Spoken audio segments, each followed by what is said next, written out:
a very familiar, blinded off purple figure in ragged clothes and a skirt that splits off into an uncountable amount of hands. Oh no. I lean over to Grins while this Orange is happening. I'm frost. like, that's the queen of. Andy, you're muted. About that tall. I'm muted. So About that tall. I lean over to And he- Grins while this is happening. I'm like, that's Amaros, the queen of undoing. Like in a whisper. I nod like I understand. She kind of looks. She says, "Good. It works. While I don't expect this to be of any comfort, and I did this for myself, use it as you will. I've awakened him.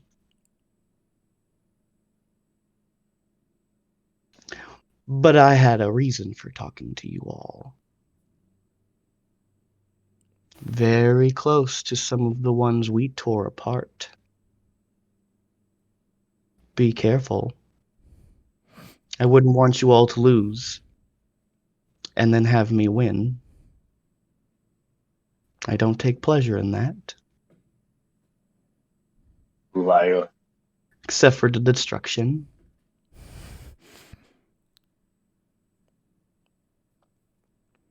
I'm close too. I have one of the rods. I also have a few people out and about. Get in my way. They probably will not be happy. Stay out of my way and they may be help. Am I sounding like I'm not being too helpful? I don't want to change who I am. Is what I mean. Mm-hmm. I don't think you're being too helpful at all. I like your new friend. His name is Grins. One of us.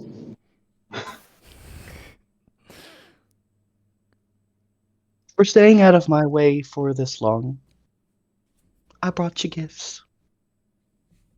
Collected them in the area you all left me in. Don't worry, I hold no grudge. It's not like you all will really cause any issues with me. Is that the challenge? No.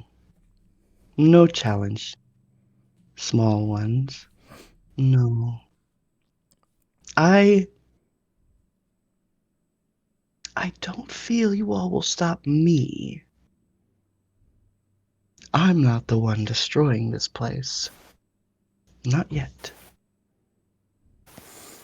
Not yet. Only if you fail. We serve the Lady of the Forest, Sucklaugh in the north. Stay out of her way, and we will have no quarrel with you. No, perfect. I'm so glad she's awake. She helped me tear apart a few of those that were causing issues last time.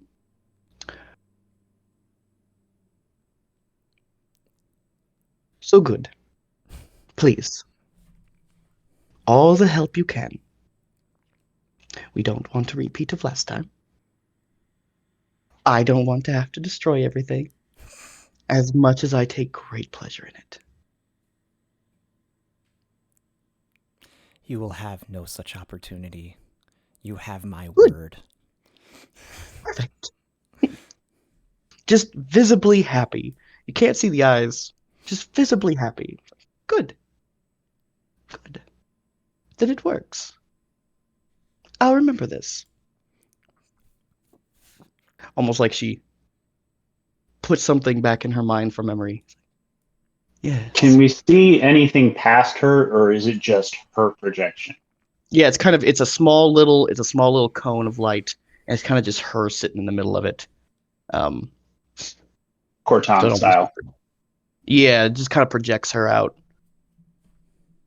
So there's no way to tell if she's still in the cave we left her in.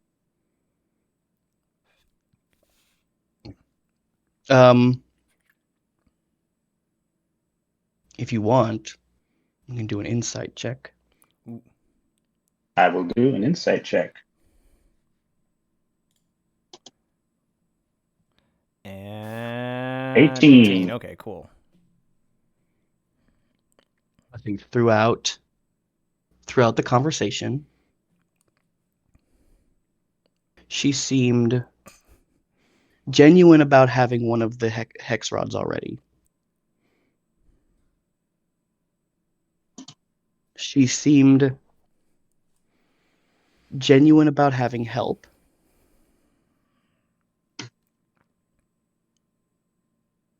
You notice she tries very hard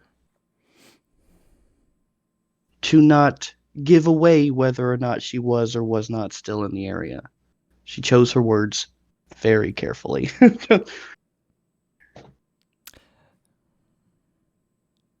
Okay. And just as long as you don't see like any dwarves bustling by, busily dismantling gemstones that may have been holding back arcane forces on the wall, nothing like that. Oh, of course. We can trust that dwarves will not grab precious gemstones. Yeah. What could possibly go wrong? So I lean over towards Ilix and say, so let me see if I got this straight. This is one of those ladies that you ended up leaving in a cave. Classy. Well, you make that sound real shady. She's a lot bigger than she looks.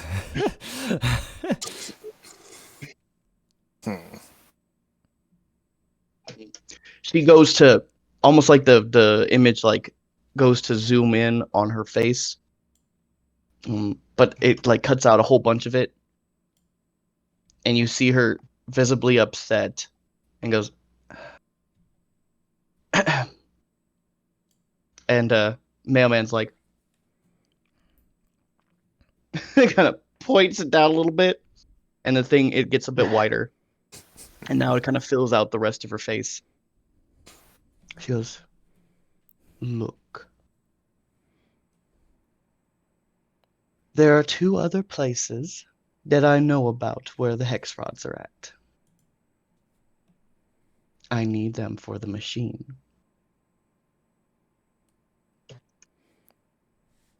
One is nearby, and I'm heading to. Someone has it in the area you all are at, which is why I came to talk. Another one is further north, out in the Frigids. I have a few people heading there now. They'll take a while. It is rather precarious to go through now that the cold is forever storming.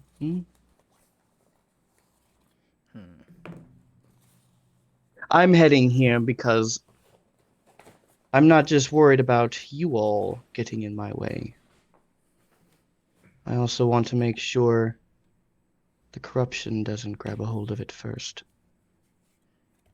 I don't think that's what they're here for. From the smell of it, it almost seems like they're just causing mayhem. Not my cup of tea. No, you prefer out-and-out destruction. Yes. Yes. It seems we understand. Perfect. Well then, I will be off. It seems, as much as I am loath to say it, that it is in both of our interests to see to it that this rod is kept from the corruption. My dears, And it has always been in our interest for me to get these rods and start my machine. I will not agree with that, but in this case I may propose that the enemy of my enemy is my friend. Perhaps in the interest of preventing her from stumbling upon it, regardless of her designs in this area, you might be willing to share its location so that we may prevent this from becoming further disaster. It was moving. It's within the river basin. It stopped, but I'm not close enough to get a good position for you. Well, I would love to send mailman out and around looking for it. It's not quite his function. So I let him do as he's supposed to. Those are for you. And she kind of ushers over to the table. They're 3 different designs. Interchange them amongst yourselves. They may be helpful, they may not. That's all I found so far. Everything is kind of destroyed.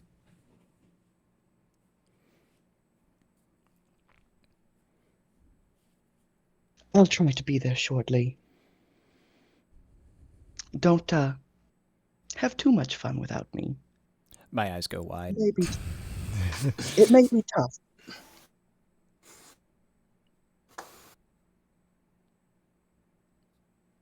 Goodbye. Pointedly quiet after I get the rough location. I lean over to Zendira and I say, he doesn't have a type, does he? Because, like, I think I can only manage one of these creepy drama queens coming around. Yeah. I don't know yet, maybe, but I don't know. Yeah. That thing kind of Dragonborn, I think that means she's free. I think that means the dwarves took the gemstones or something crazy like that. so it kind of quiets out. I do not know. She seemed. I prefer not to speak in front of. Yeah. I turned to the mailman. Mailman. Like, Ekarin, can this thing still hear us? Ekarin's like, well, yeah. I mean, it doesn't really matter much, yeah? I mean, look at it. Mailman's fine. Aren't you, mailman? Mailman goes. And then goes to turn around. As it turns around, its illusion starts to pick back up again. And then it kind of just stands in front of the door. I walk over. I open the door. Open the door and push it open and kind of step back. It kind of shuffles to where the door is kind of open. It goes, doop, doop, doop, doop, and the music now starts to. While it was in the background, and you guys kind of forgot, as like the terrible demigod of destruction was talking to you. But yeah, just a doom, ding, ding, doom, ding, doom, ding, ding, doom, as it just slowly walks down the stairs and gets quiet and heads out the door. And, it almost seems like everybody just ignores this thing. Yes. Am I only one who finds it odd how what is the word? It escapes at the moment.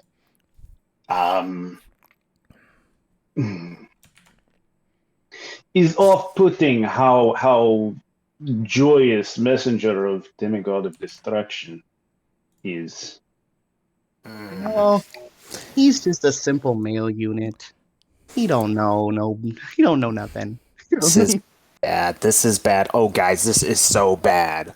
I am going to have that song stuck in my head all day.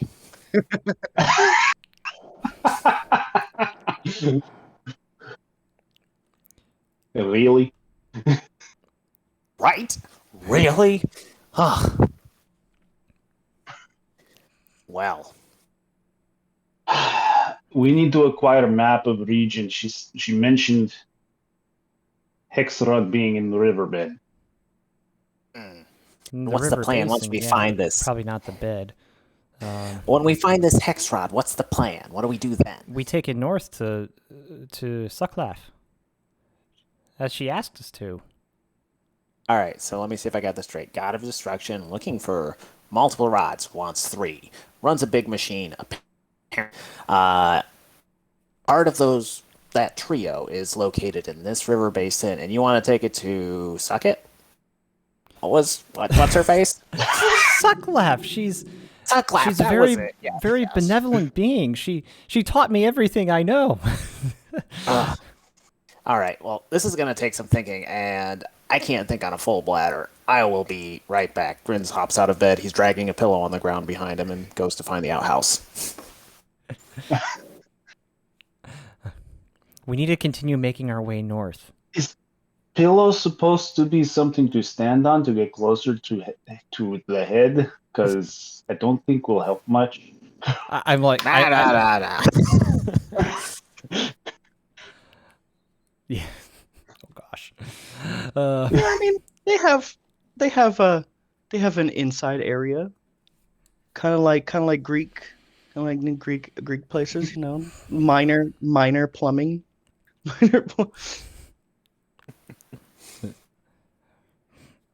All right, so I'm out of the room.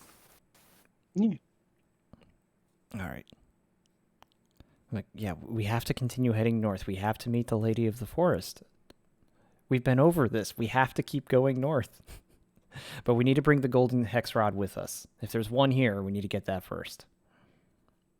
I do not believe your Lady of the Wood would want this falling into hands of Amora. Was that her name? Amora? Amaros. Amaros. There we go. I don't know why I keep wanting to say Amora. Well, this hex rod might have something to do with why the Maid of War is focusing on this area so heavily. The door opens and I come back in. Did I miss anything? I can think now. We've decided that we're going to find the golden hex rod in this river basin and then head north to meet the lady of the wood, Sucklaff. And this Lady of the Woods Is not your type. Oh, I could tell that already by how she's been described. But this Lady of the Woods that we're talking about, do we think that it's within reason and within her level of power or influence to keep one of these rods actually safe, or do we need to look for a plan B? Oh, it's within her power. She's a goddess. She's also our best bet at it. She's one of the maids, as Amaros is. If we're looking for someone who can rival Amaros's power, she's going to be one of our best bets. For what is worth, And Yaza was also pretty talked pretty fast when you guys remembered about it. For what is worth, I do not believe Amaros has been able to leave the cave. She was very dodgy when it came to any kind of indication of her location. That might mean that So- she got out of the cave. So, just for curiosity's sake, anybody have any idea what these 3 pebbles do? DM, do they look anything like the coins that I encountered before anybody else joined here? Yes. Yep. I Three believe I have different some idea. shapes. I've never seen them before. Does one of them Does one of them match the one that I attuned to for a little bit Let me see. in the museum? Let me see. I'm going through my monsters. I gotta find the page because I wrote down a whole bunch of them. No, that's the beholder. We don't want that quite yet. That we tuck-tailed and ran from. There we are. Ruin charms.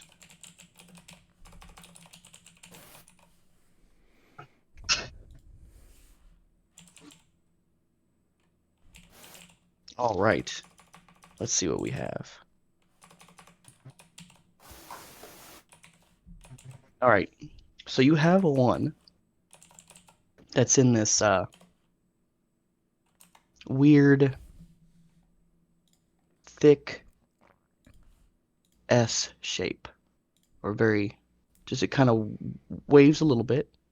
It's in like a rounded triangular prism shape. Still very small, and then it kind of waves a little bit. Another one is in a rounded cube, very small, just a little rounded cube. And another one, the third one, is in this almost flattened, ovally, like large pebble shape. And so it's just like about this in like an oval. It's all rounded. The designs run through it. Each of them have one socketed, looks to be rounded gem somewhere on the center of them.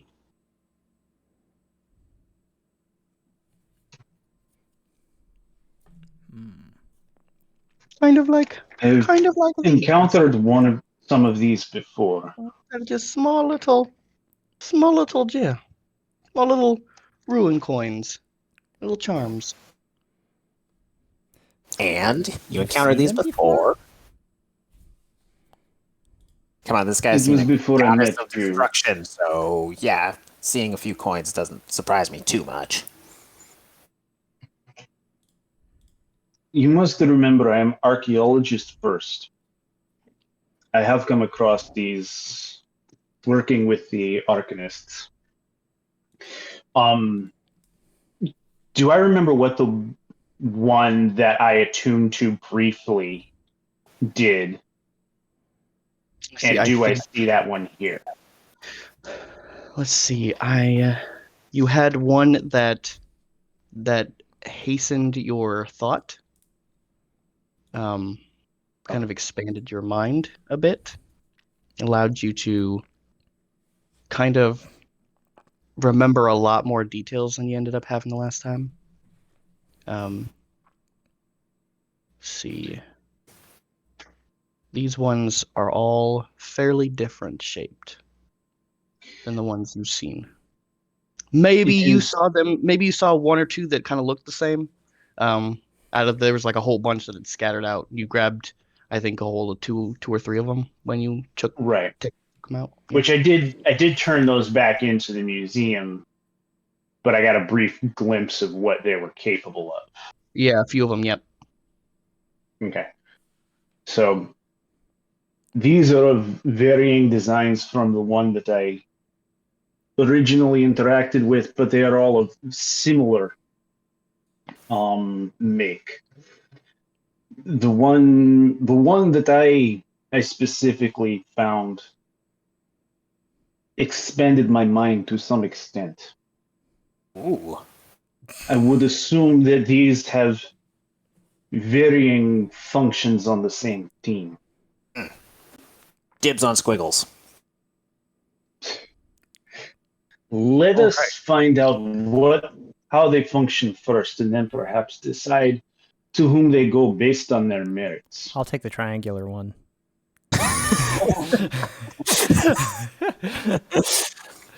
All right, fine. If we can figure out how these things work, then I am temporarily suspending my I glare at both of them and pick up the cubed one and start to attune, just to see how it works. Definitely. So y'all pick them up, and Eckert is just kind of sitting there watching you guys, just like with a big old smile on his face, like, "Wow, you guys did that pretty quick.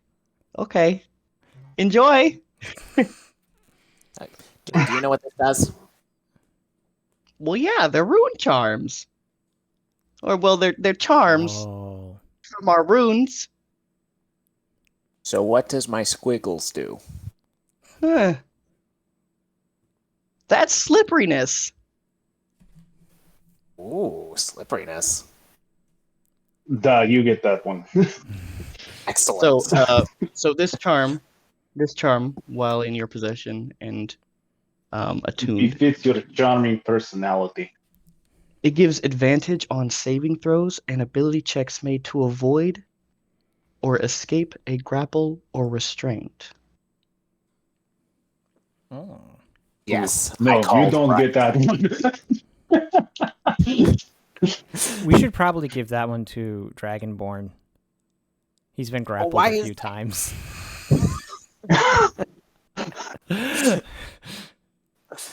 Dragonborn. Dragonborn has the cube. So Ilix, he looks over, he's like, "Ah, the cube's a good one. That's repose." He's like, "This charm holds a max of 6 charges and regains 1d4 charges at dawn. The holder can have a creature make death saves to stabilize. Up to 80 feet from the holder by using a charge."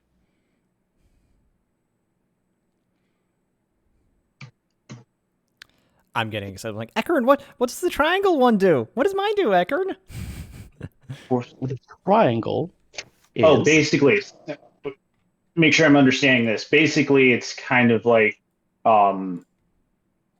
it's like the spell where it stabilizes them and they don't have to make death saving throws. yeah, it's a gentle repose Gotcha. in a corner. Okay, gotcha. And then the triangle one is vitality.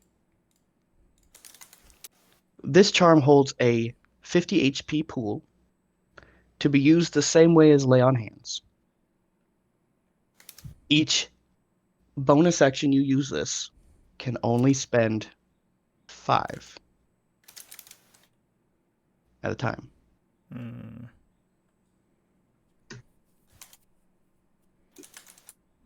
And then it regains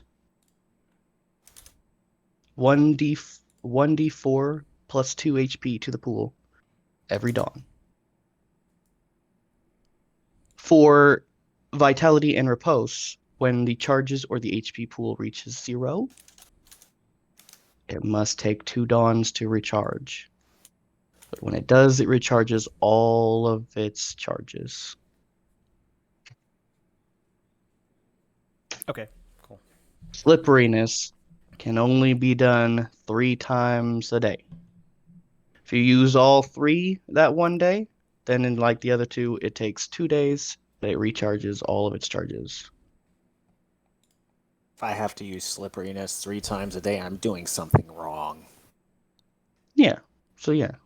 Or you're fighting some kind of tentacle porn. I'm looking a little, like, staring at the gemstone in my hand, and I turn to Ilix. I'm like, Dragonborn, do you think maybe we misjudged Amoros?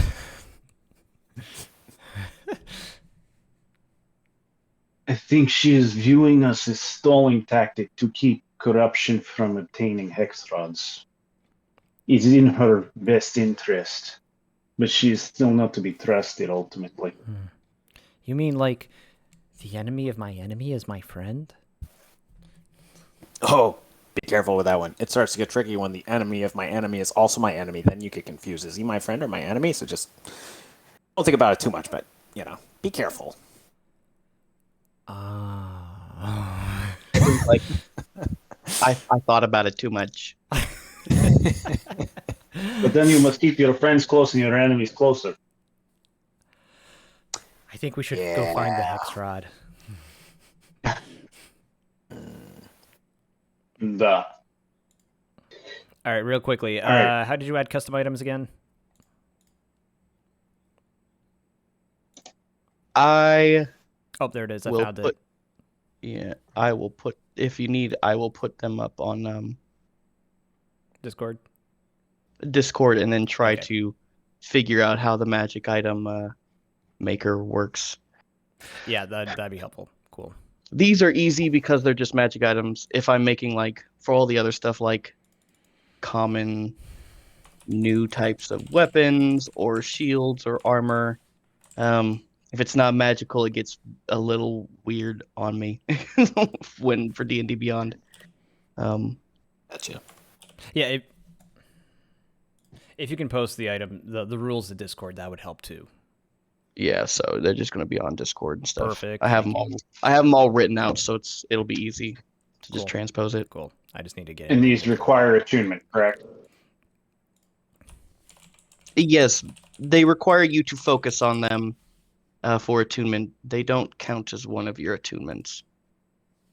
They're like half Ayun stones. Ah, okay, gotcha.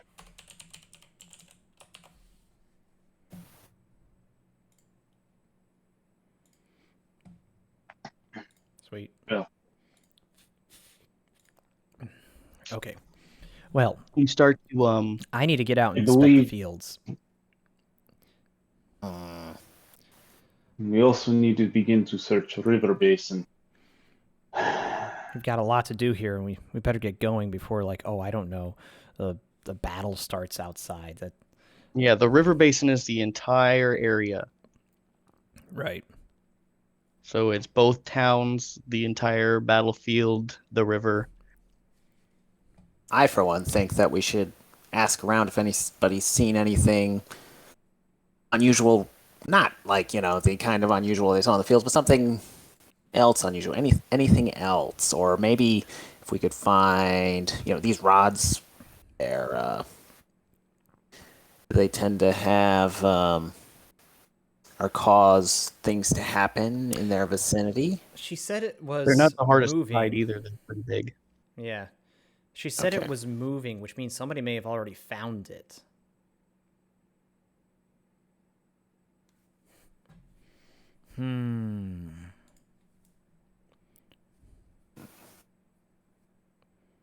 Well, I'm going to start with the fields this morning.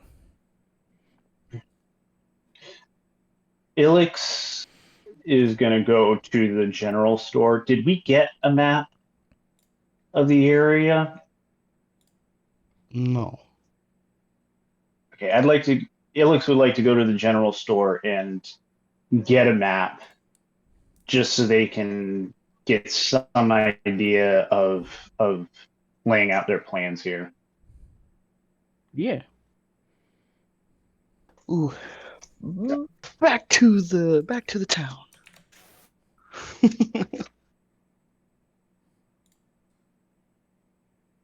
Nope. I will be back soon, friends. Friend. Well, I turn over to Zendira. And I say, "Don't take it too hard."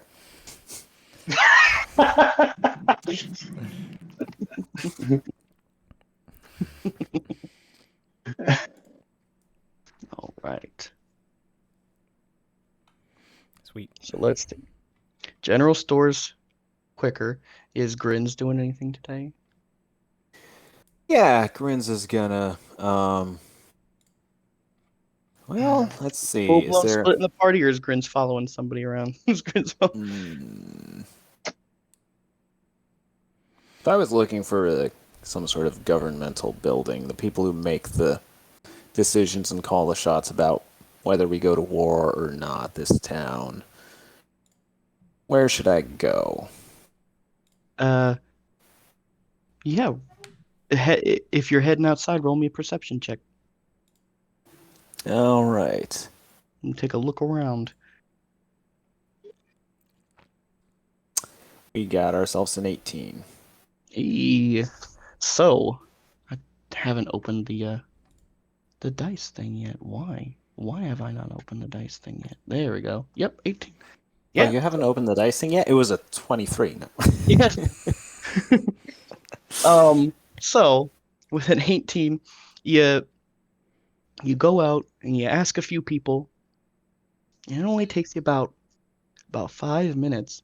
You notice there's a bunch of people who look like they've been working out in the fields, all heading in. It's fairly early for that kind of thing.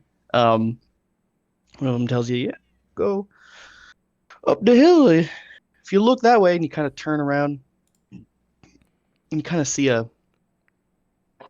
not quite a castle, but a larger building. It's kind of set up on a hill, kind of allows the third floor and roof kind of be over any of the other taller buildings in the area. Has a nice established stairway that you can almost see when you get over to where the road kind of heads in that direction. Okay. I'm going to start heading in that direction. All right. Well, let's see. We've got Grin heading to the main building. We have Ilix going to the general store. We have Zendira heading out to the farms. Ilix gets to the stores first because that's in the area. Nothing bad happens when the party splits up. Not in towns, I hope. Secretly hoping that Grins can't find us again. That's not going to happen because you know Zendira is going to want to sit there and tell the people of the city if he finds anything. You know that's going to happen. That boy's got a big mouth. He's going to be like, "This is terrible." Maybe. Maybe. So, Ilix, you head out. Let's get a general store. You head out, and you see kind of like a barnish building, and it's got a horseshoe out in front, and it's got a horse kind of inside of it, and it's called the Big Horse. And you see people were going in and out, and they were going in, and then some of them were coming out with general things. You saw somebody who looks like he was working out in the fields go in and grab some rope, and another one's coming out with tarp. A couple soldiers come out with new. I kind of pull my hood across my face and just turn away from them when the soldiers come out. It's funny because they're in like completely different, more like private security, what you would expect. This is a land run on bureaucracy. All right. So I'm going to go ahead and head in and look for someone who looks like a clerk or a proprietor. Yeah, so you head in, and it's interesting. You've seen in this area, anytime there's like a shop. So when you walked past the cobbler, when you walked past the baker, there would be 3 flags, kind of banners, and some of them would have one of them rolled up. Like the baker had 2 of them rolled up, and there's their colors in green, red, and yellow. And like the baker would have the yellow one rolled down, and the cobbler had the red one rolled down. And in this one, the red one is also rolled down. It has a symbol of like a caricature of a little flame.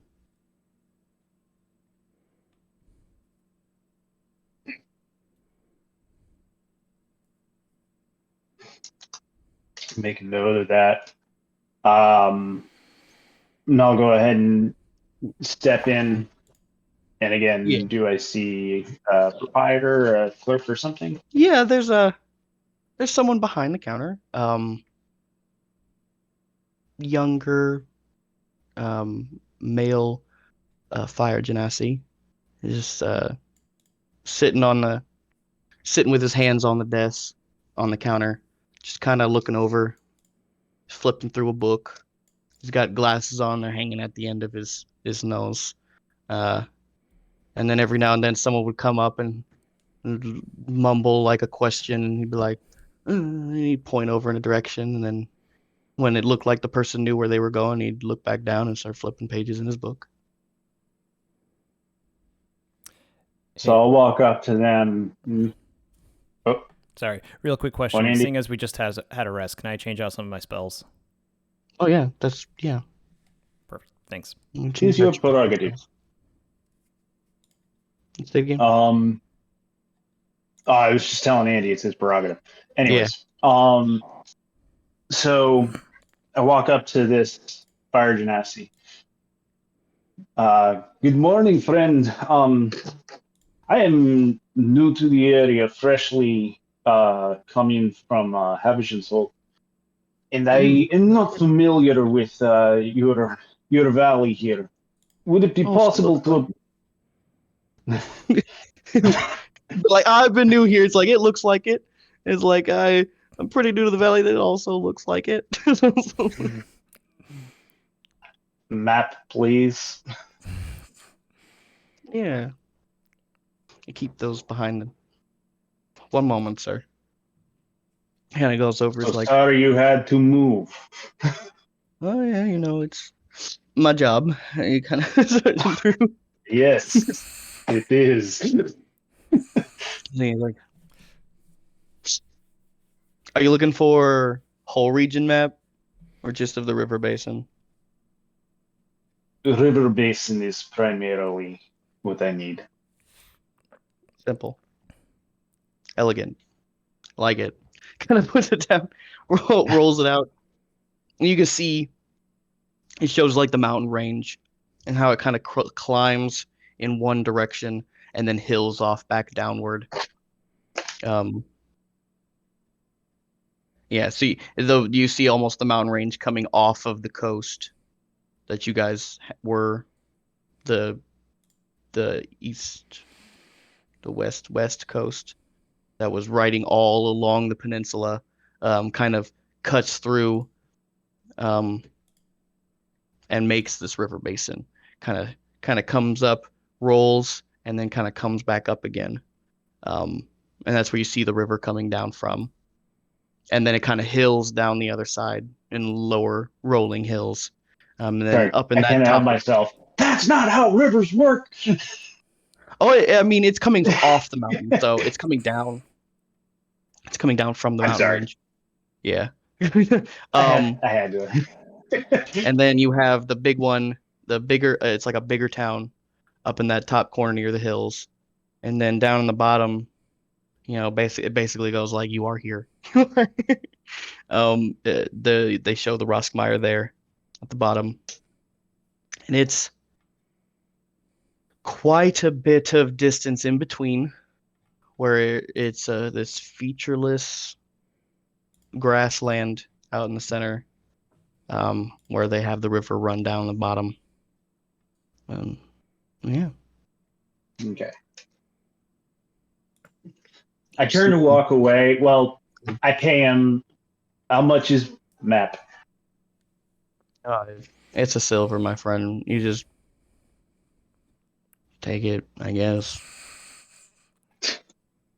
I give him silver. I've made my way for today. Thank you so much, sir. Clink. Is there anything else I can help you with? One more question. I've noticed flags on top of shops. I know. I look like I'm not from around here. Yes. But what is meaning of flags? Oh, it's the guild the shop's under. We're run by 3 merchant guilds from the Isles, from the Jeweled City. This is from the Fire Jewel. And then you have the others who do foods and farming, and that's from the wind. And then you have our more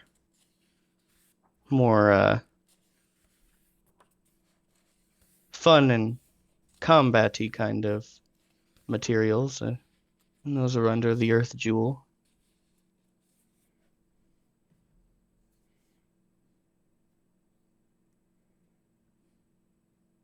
Sooner or later, if the river's the only thing we can get resources from, we're going to have to pull in someone from the water jewel out in the city, out in the Jewel City, and have them come up, and have to make them an offer to join. So there is Change no the bureaucracy representative up. of water jewel. Generally not in the middle of land, but unless you're at the city. Well, thank you. You have been very helpful. Turn around and walk out. He kind of puts his glasses back on the bottom of his nose. He goes, "Thanks for coming to the big horse." And he goes, start flipping stuff around. I'm done. All right. So the next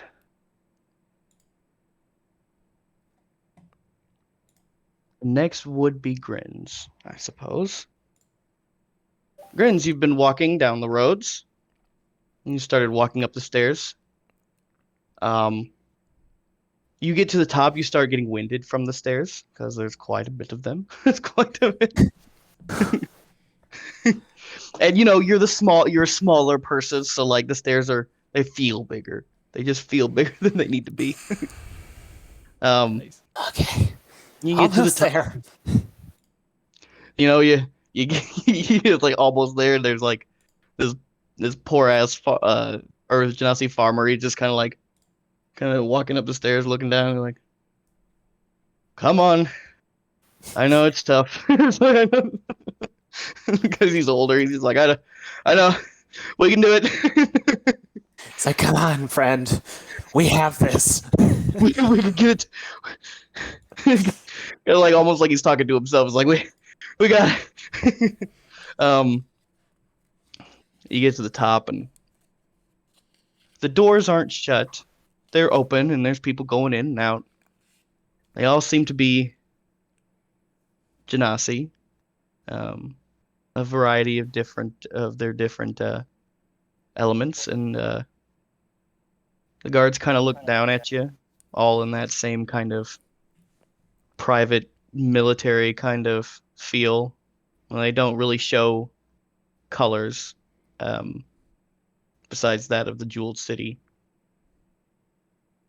which you know about. Okay. Because you guys would have had deep ties with the kind of underground there. That's where, not quite where Jackal keeps his headquarters, but where Jackal keeps a big one. It's important. We discussed where everybody was going before we left, or did I leave and then they just decided to go their ways? That's a good question. I think I was pretty clear that I was going to the fields. I mean, yeah. So maybe Zendira told everybody. And he left first, didn't he? I was the last to leave, and I'm pretty sure that Ilix was hoping that I would neither follow nor find him again.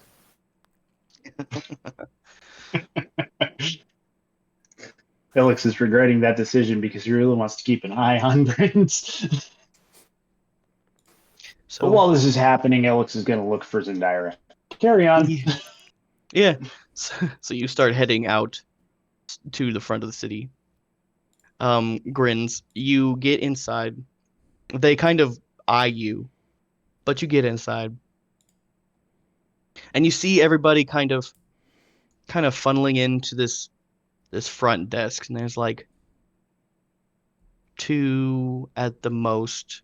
Every now and then a third person will come back there, kind of talk to the people behind, check in on them. They give like a, oh yeah, okay, and then kind of walks off. And everybody kind of funnels in, talks to them really briefly. Every now and then one of them will kind of go off to the side and kind of scribble on something.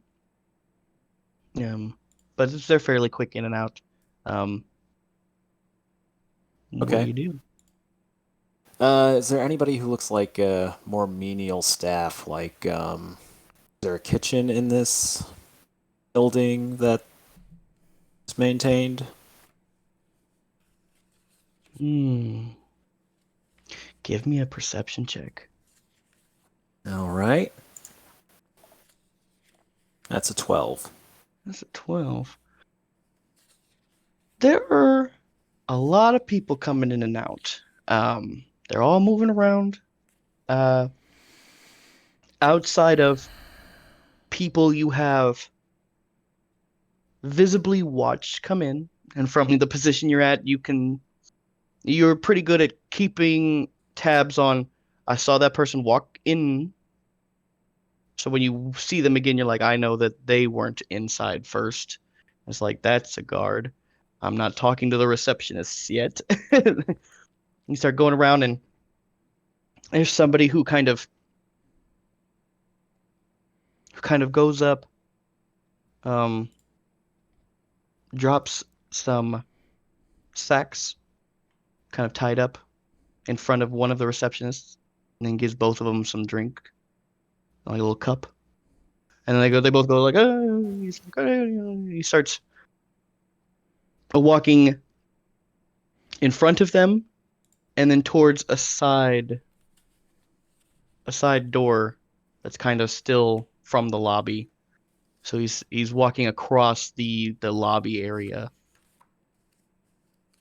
Okay. I'm going to attempt to follow him. Oh. Okay. Just follow him or like stealthily? I will follow or just go in that direction for as long as I think that it's plausible that somebody like me would be wandering there, but I'll go ahead and stealthily try not to be seen by him or anybody else if I'm heading into an area that I think I shouldn't be in. Yeah, roll me stealth. All right. We're gonna Metal Gear Solid this. 25. Ah.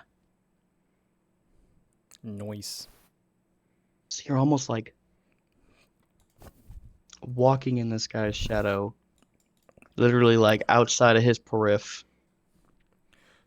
To the point of where when somebody else that you'd like, I don't want him to see where I'm going, kind of starts to look in the general direction, you're able to kind of almost stay out of the person you're following's peripheral and just kind of move so that you're out of their periph too, and you're just kind of doing this like back and forth.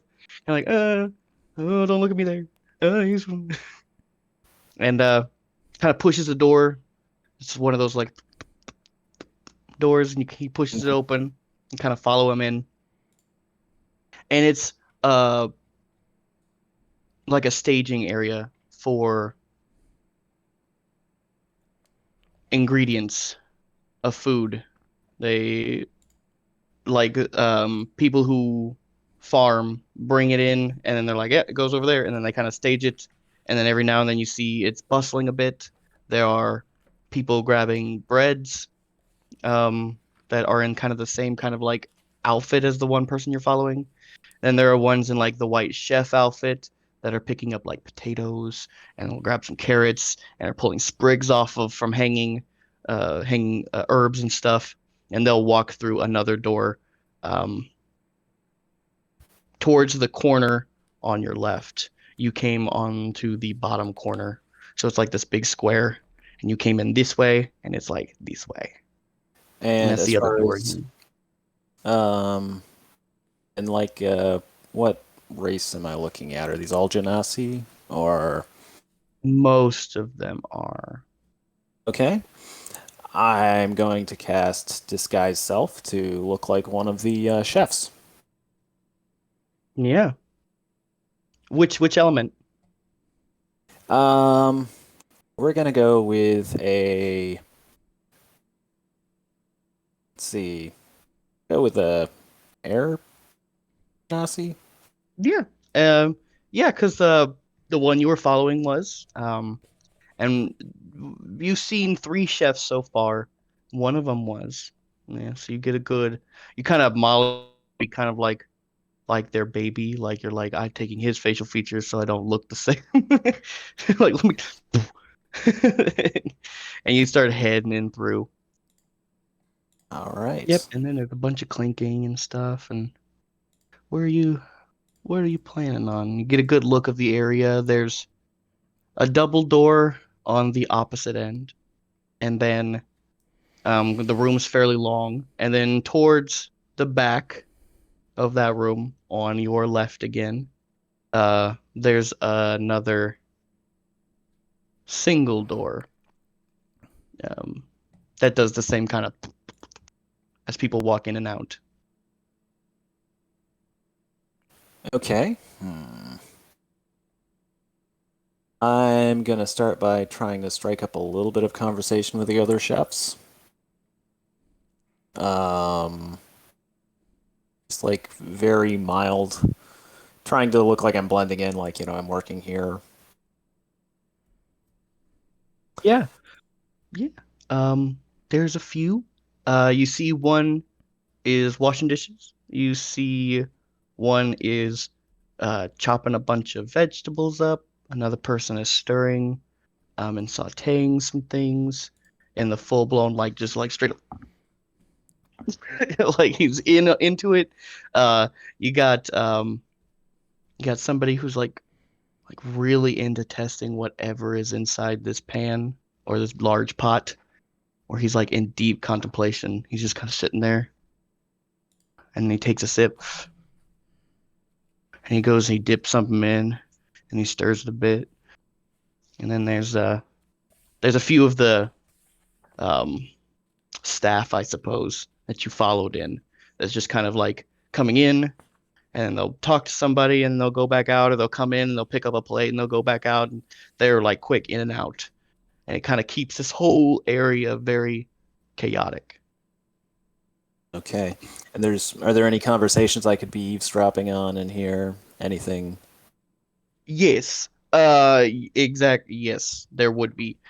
So, one of the one of the wait staff has come up to the person chopping. Because he kind of gets waved over a little bit, and he comes up. He comes up to the chef who's cutting. He's like, "How's it going?" He's like, "You see this? I'm not gonna get anything out of this." He's like, "I chop it, and it's terrible on the inside. Do we have any more in the back?" Like, "I'll take a look. We have a whole bag, but it came from that one, so I'll look through." It's like, can you find the lightest colored potato you can find out there? They're all getting terrible. I don't have anything here anymore. I need at least 5. Can we do 5? Like, I'll try to do 4. Like, all right. And then he kind of yells out. He's like, "Hey, I need that stew done. We've got 5 other plates to fill. Rosk is not going to be happy. Make sure we can fill her tables. Their lunch is in 30 minutes, everyone. 30 minutes." And everyone kind of like, and then you hear the guy who's like doing the pan. He's like, he's like really like slinging that pan around and shit. All right. I'm gonna go ahead and make a comment to one of the closer staff. And I say, "Man, is it just me, or has Rosk been regularly aggressive and unreasonable recently?" like one of the wait staff going back and forth. Yeah, just like trying to start a little bit of banter about the recent demeanor of our employers. Yeah. So, this one's collecting, putting plates on a big old platter. He's holding, putting some plates down. Looks like salad, but like if it looked rich by accident. Like, you know how rich people don't put anything on their plates. It's all like there's nothing on the plate. It's like under portioned, but by accident. Like it's not supposed to be that small. She's just putting them on the plate. And she goes, "Oh, she's just stressed. It's terrible, and I don't hold the grudge against her. I understand. Uh, I had them written down. Had the other names written down. And then she goes, it's Rose, honestly. She's been terrible. But Oh yeah, when you don't have anything to ship and stuff, or when everyone's relying on the Rose house for income, it's hard. terrible. How? I mean, I guess I haven't noticed, but I haven't really come in contact with her. Tell me what has Rose been doing? Like, when did this start? When is she? I mean, is it before or after all the troubles that we've started having here? You see an eyebrow raise. Roll a deception check. All right. So you're in. Oh. Oh, most of that was your ad? Oh no. It's a 1. Yep. It's odd. Her eyebrow raises because as a chef, it's almost like you should know what's wrong with the area. Eyebrow raises like, the food. It's all bad. Oh yeah, yes. I know the Rose, food is all bad. Yeah, I'm. it I was it just. kind of takes a whole house out of our. Now we're only 2 houses working instead of 3. I did that backwards. Sorry, my dyslexia. So I was like, 2 houses out of 3 are running now. Yes. Yeah. That's I was mostly referring to, did she start acting weird before or after the obvious calamity that we're all dealing with right now? kind of squints a little bit. She goes, okay. I mean, I know it's been tough. If you want, Donald will give you a break if you're not okay. Wouldn't want you to slip up, Oh yeah, no, I appreciate that. I'll go talk to Donald. Just generally like full blown worried, just full blown worried about it. Like, luckily, because of your +5 in deception, while doesn't believe you, or you're luckily at a time where people may be very stressed, probably not had enough sleep, especially in the profession right now, and she's just very worried about you and kind of wants to make sure you're not in the kitchen anymore if you're that out of it. I say, thanks, you're right. I should talk to Donald. Yeah, we're all in on this together. Don't I gotta go. She goes and takes her tray and starts heading out the. She heads out the double door. The double Off to door. the back. That was So the the one across. Yeah, no. Yeah, you came through a single, and then there's a single on the other end of the other corner, like before, and then there's a double door straight across. Okay. Double door goes. All right, I'm following her from a distance. Yeah, from a distance. Yeah, so the double doors go. And she heads out. She goes off towards her left. And then the doors come in, and then they start coming out, and you kind of just quickly, kind of like just a little push. That way they don't make too much flapping noises. I mean, back to the general. And you look around, and there are tables, and it's in this large, fancy ballroom space. There is red on carpet. The wood is darkly stained and smooth and intricate. The trimmings on a lot of things are very decorated.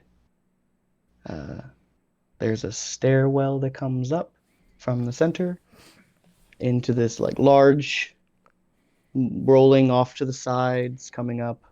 The chandelier off in the center is probably the biggest piece in the room. It's definitely a vaulted ceiling towards the back of the building.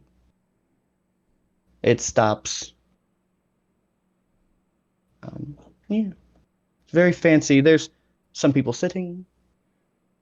There's a bunch of the staff setting the tables up that don't have people sitting there already. Okay, and it looks like there's dinner is going to be served very soon. Is there lunch? It's lunchtime coming here soon. Lunch. Is there a place that I could tuck myself away in and maybe eavesdrop from? Oh yeah, because there are columns that run up the right side. It seems to be up against the wall, like the outside wall. So the pillars are on this side, and then they kind of curtain between the pillars. And the pillars are obviously not up against the wall. So you get in a kind of an area where you almost can set up an entire like listening spot. It's nice and quiet, dark, because the lanterns are on the columns on the other side. You hear the bustling. Nobody comes out this way. It's not the widest, but definitely very obscured. All right, I'm gonna hunker down and wait for lunch. All right, so everybody starts bringing in meals and stuff back and forth, and in that case, we wait. Zendira! All right, yeah. Zendira. So I guess at this point I've been out in the fields for a while. Yeah, you've gotten out to the fields. You've talked with a few farmers on your way in, on your way out, that were coming through the door, because almost like everybody, like the workday stopped, is what it looks like. Be right back, guys. Almost like the workday stopped. Everybody, it almost looks like Amazon let go. Just all kinds of workers from the farms, just they're holding their plows, and they're rolled their ropes back up, and some of them are bringing their oxen back in. There's one that has a cart that looks like it has the high sides, that is maybe half full of wheat and grains. So this would be like a harvest season we're in right now, even if you guys are getting like right at harvest, because you guys came in like in the middle season before harvest season. And it's been a few days since the campaign started, so it's going to be harvest season soon. It's harvest, then it's the winter, and then there's like a spring, and then there's like a rain, and then there's like a summer, or there's a summer, then there's a rain, and then there's the fall harvesting. There's five seasons. Okay. Hello? Hey. Mm-hmm. Is that Matt? He's Weird. muted now. Yeah, that was weird. Okay. So let's see here. I'm gonna. So you talked to a few. One of them was like, "Yeah, I mean, the bosses are still out there. The landowners are still out there. Somebody to talk to." Okay. Yeah. So I want to actually see the fields, and talk to the landowners, find out what's going on. So I'm gonna start heading that way. Yeah. So you come out the gate and you see the forces all set themselves up on the other side of the road, and you come back down where you guys came up at. Oh no, you head upwards because it's in the bottom corner. So you head up further north. Sorry, I'm thinking of the other town. So you're heading up north, and you get around to where the wall kind of curves. And right as the wall curves, you see it starts to section off land for farmland. And there's some on this side of the road, and then there's some on that side of the road. Um, there, the one on the other side, closer to the river, um, looks like it has some grain that was recently cut. Other spots, there's one or two people out, and they are holding torches. And every now and then, as they walk through, they kind of dip the torch down and catch it, and they kind of continue to walk by and start to see the smoke over on that side. The one on your left, up against the wall, that kind of comes from the wall out a bit. It looks recently tilled out, dry, like tilled up dry soil all the way through. You can see the person pulling the oxen off now, like they just finished in the back corner. And you see him kind of walking down the road a bit. Okay. I am going to. I feel like I want to head towards the people who are actually burning the fields right now. No, I'll go talk to the guy who just finished. He might be more talkative if he's not working at the moment. Yeah, so you kind of wave the guy down, and he kind of halts his oxen, and they get not restless, but like they in like a one track, like they want to keep going. So he kind of pulls a bit and kind of ties them off onto his fence, and they kind of like push, and they're like and they all kind of settle. He's like, "Oh, relax." Well, hey, how's it going? Hello, friend. I hear you've been having some trouble with the fields. Like someone salted your harvest or your wheat fields. Oh, man. I mean, that's what I'm thinking. I don't have enough money to water the salt out, so it's terrible. I won't have the money for the winter, but I might as well. It's just easy enough for me to just tear it all out. Mine wasn't food, so it wasn't like it was too necessary. When did this happen? We planted and everything seemed real well. And it wasn't for almost the end of the last season. We got a good rain, and we were all really excited about it about a month ago. Really finish off some of the stuff we wouldn't be drying out first to finish that growth before the winter, and everything started to die right after that, slowly. Was there anything peculiar about the dying wheat, or?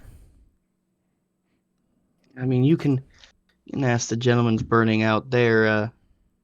I was growing cotton, so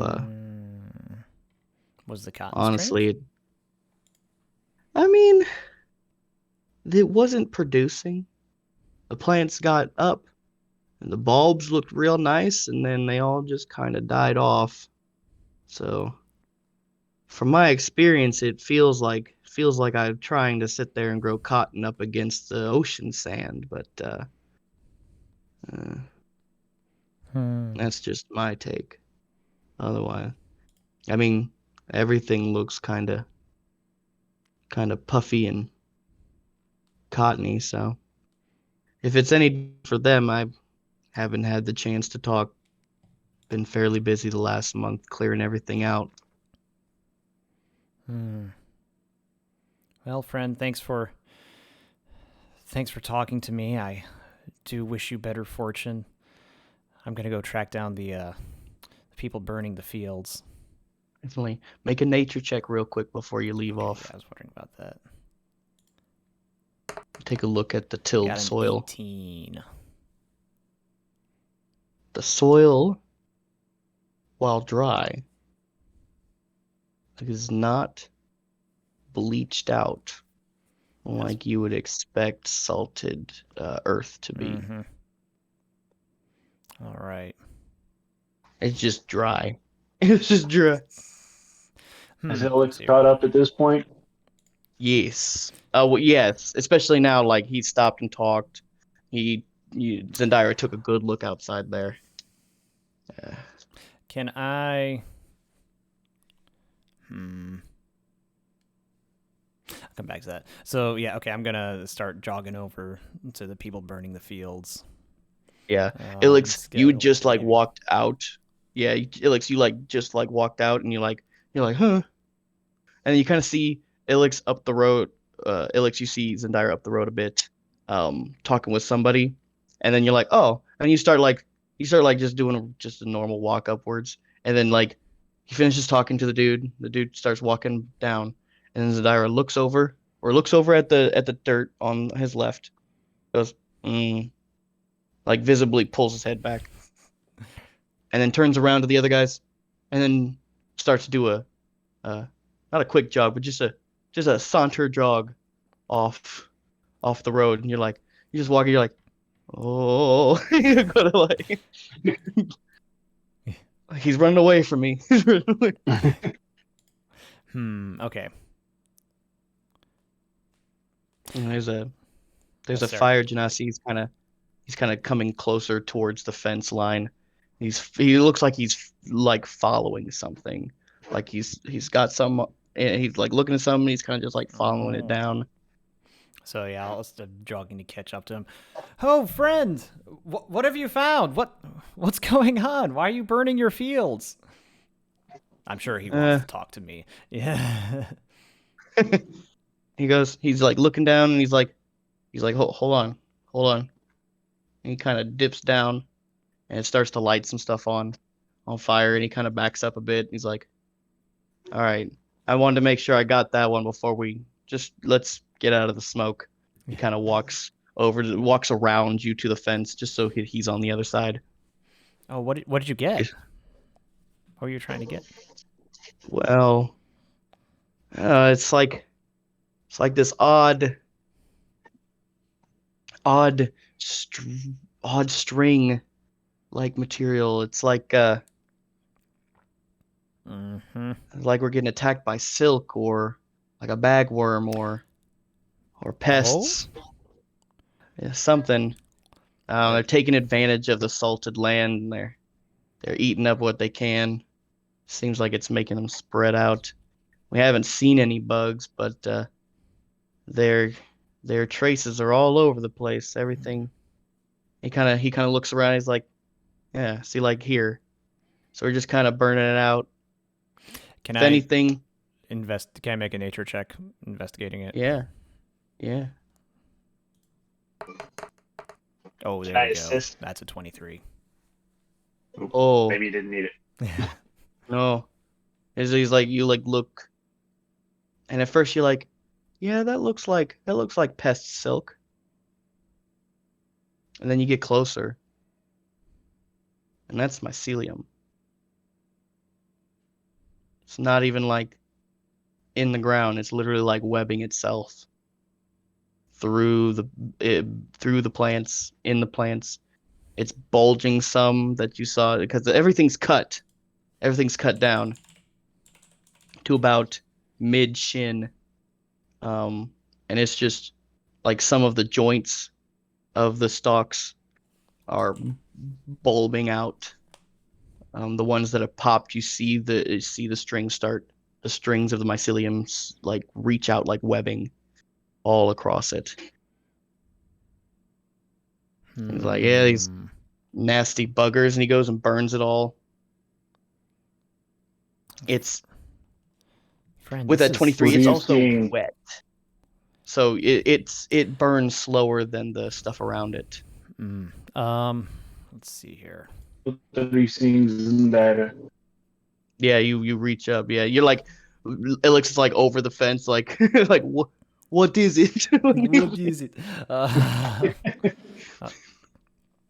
There's a friend. These aren't bugs. This is a fungal growth. You're like, oh, that's weird. Fungal growth wouldn't It grow was on sunny salted earth. No, and it's also sunny. It's been sunny. Like, right after the rain, it was almost sun raining. Do I see anything that's reminiscent of the corruption? With a 23? No. Okay. But even with a 23 nature, you don't quite recognize that that type of mush. Okay. This is like no fungal growth I've seen before, and believe me, I've seen very many fungal growths. In between the trees, in between my toes. Athlete's foot. I've treated that a few times, I'm sure. I'm gonna go ahead and cast Detect Magic if I can. So. I guess there's no real test to do this. No. It's a spell slot. Yeah. There's a distance. It's not a test. Yeah, it's a distance. Yeah, right. So it's like 30 feet, within 30 feet of me. Yeah. So,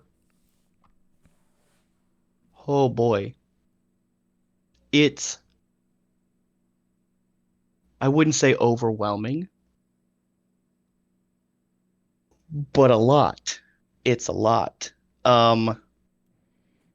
Almost like it runs through every strand.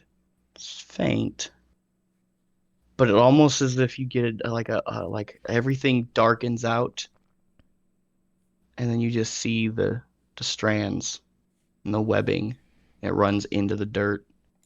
You look over at the other side where the one's tilled all that soil, and it's almost like the whole tilled part kind of glows. Because it broke it all up. And in the places where it wasn't tilled, it's like webbing out and it's reaching out into the ground, and it's like under your feet as like this like thick web as it goes by, and you can see it light kind of upwards as it kind of webs in between all the different stalks that are nice and close knit. You can see it kind of glowing in like the knots in the reeds that are left as it kind of like they kind of expanded, almost like popcorn. And then you catch the very end of this huge, like enormous aura off to the north around the river. Just the edge, like the corona of it. You look over, you're like, ah. I do not like that look in your eyes, Zendaya. What is going on here? This is dark. Oh.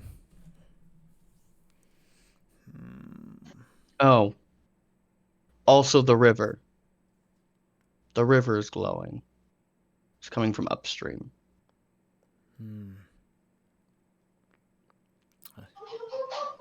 Almost like you're watching like oil on the top. It's that kind of glow. You just kind of see it like shimmer and swirl and like just kind of bathe top and kind of splashes up against the bank. What was the name of the neighboring city again? Vermonton. Dear friend, I don't think the Vermontanese did this to you. This is something much worse. Is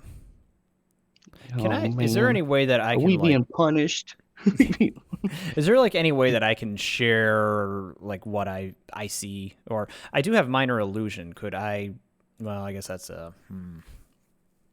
It's a small area. It's a small area. 5 foot cube for that. I think. Yeah, I'm gonna use that for like on the ground to kind of show them what I'm seeing, or like. Yeah, like at 5 feet, that's quite a bit. You know, like you can get a good little square.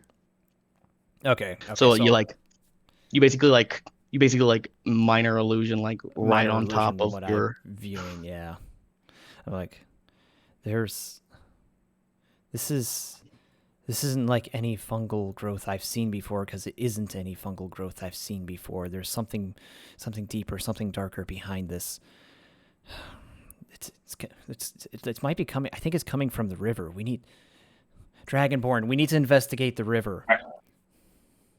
I pull out the map. You think they're dumping something in the river? I think those damn vermin towns. Hey, Jim. No. This guy says it's coming up from the river. Hold on. Their fields are poisoned. Stop. No. Listen. A source in the river does not mean that it is an artificial source. It is a supernatural source, yes. But we cannot jump to conclusions here. And I pull out the map and I bring it down to Zendira's level.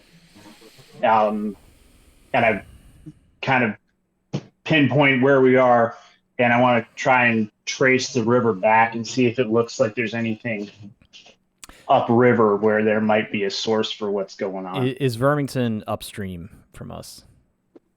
Yes. Okay. You guys are like, yeah, and the river kind of comes down. So, you guys do like towns and then like farmland, and they've kind of been sharing until recently. I can sense something much farther to the north, some kind of magical presence. I think its essence is coming down the river and corrupting the land. I think that's the way we need to go. We need to investigate what's up there. I'm talking to Dragonborn, but right in front of our farmer friend. Yeah, Bill starts walking up. It's like, he's like, you said these guys say it's coming from upriver? It's like, yeah.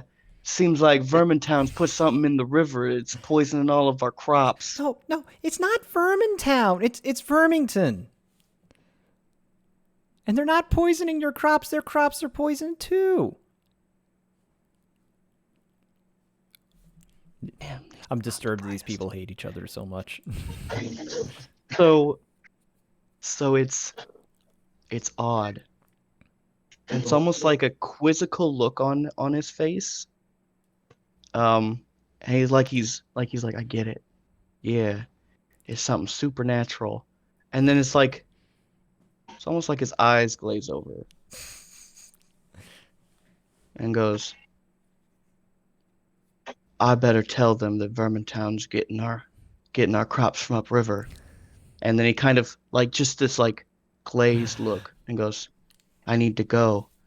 And he kind of turns around and leaves. Okay, insight check. Does that feel like he was somehow controlled or influenced? Real quick, when I detected magic, he was next to me. Did I detect any like the same kind of corruption with him or anything? Not from him, no. Okay. Not then. How long does it last though? Detect magic? Oh, good question. Yeah. Duration. Duration up to 10 minutes. Yeah, so not then. But when you saw it glazed over, it's almost like, oh man, yeah. It's almost like something like shot. You literally saw like a little sliver and just like hit him. From the north? Yeah, and just kind of like hit him from the back. And you kind of like look up, and it's hard because the sun comes up, right? And you're getting the sun, and there's not many clouds, and so it's really bright blue. But yeah, you start to watch, and then every now and then, especially behind you where the soldiers are, just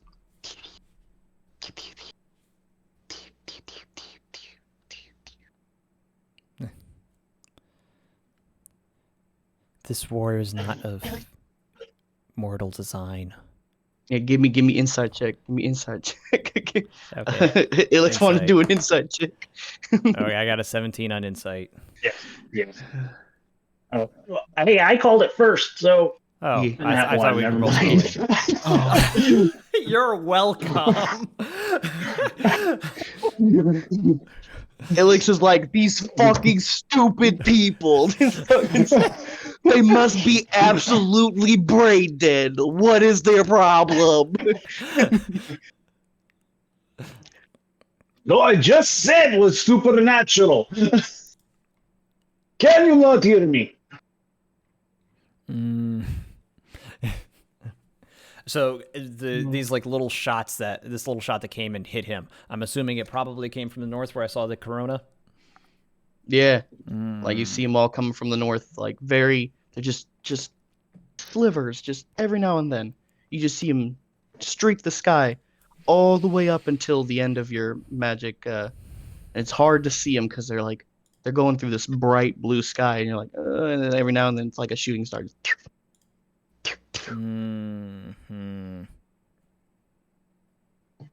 Okay. Is there any way you could possibly counteract? Oh, I'm sorry. I still think they're just stupid. Never mind. Zendaya, is there any way you can take your shillelagh and beat them over the head with it? I take it and I was like clunk over the Dragonborn's head. I'm like, they're being manipulated. I told you this is not their doing. This is. I do. What was the Maid of War's name again? I should know that now. Adriel. Gadreel. Gadriel. What was that? Gadriel. I believe Gadriel's behind this. He's probably the one to the north. I'll bet he has the golden hex rods too. We have to go north. And I stop. I look at you. And I'm like, "Where's Grins?" Yeah, Grins. So, you've been listening in. In that time, you've heard mumblings of people being very upset that they are rushing around.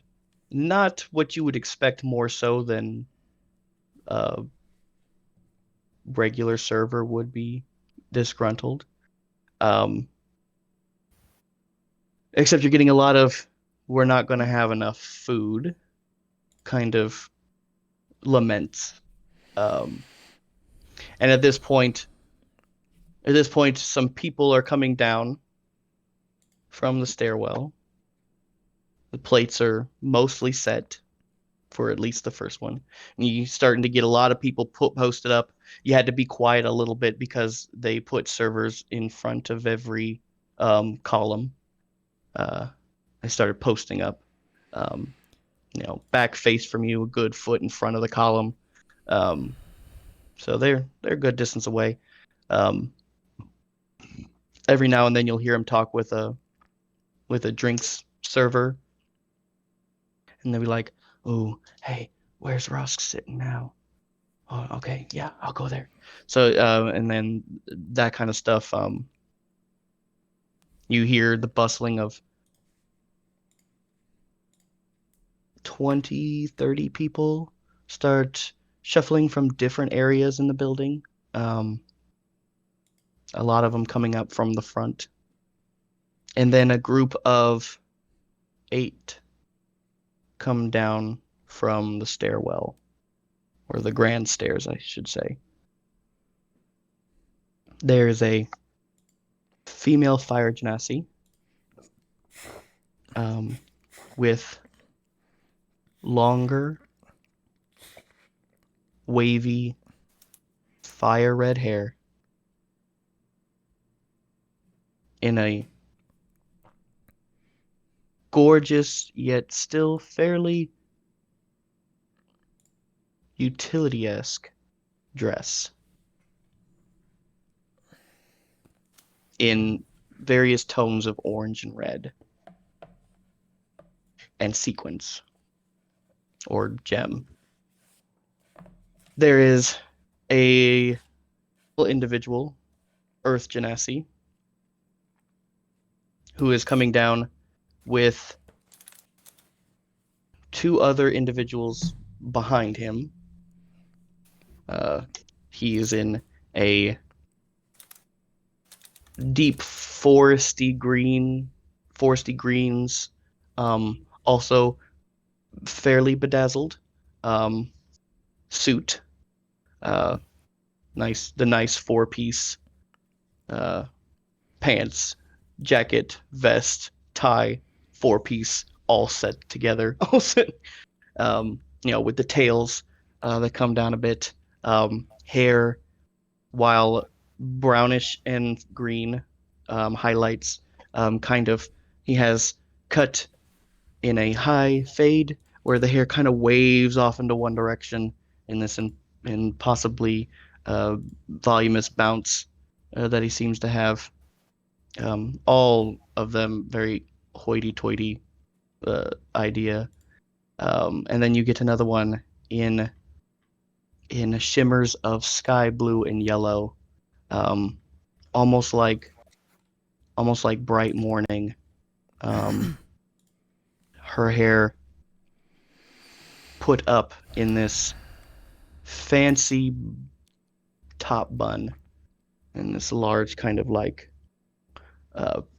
swirling piece, and this almost like this sky blue with deeper blue highlights. And she comes down last, and she has... I'll be right back. Yep. She an air genasi? Yes. And she has 3 others. Almost like secretary-ish. And they're just following her around. And they're still, especially that one, is still talking up a storm.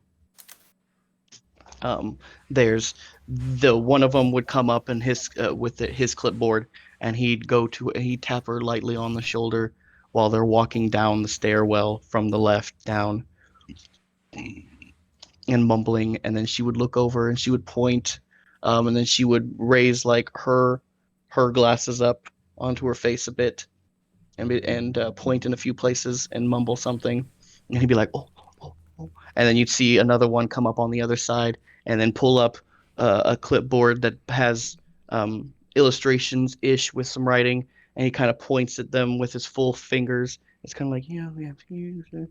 And she kind of looks at him, and she goes, and she waves her finger just a little bit, and then kind of whisks him off. And he's like, and they get to the bottom, and they all kind of sit in those 3 on a table of themselves, kind of like the only rectangular-ish table that's set in the center, that kind of faces the rest of them, and a whole bunch of other ones. It's just it almost has like this fancy, rich cafeteria feel, and the CEO's just sat down. Gotcha.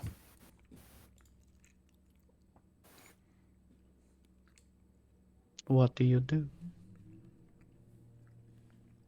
You are still in the bottom corner, and it's kind of deep.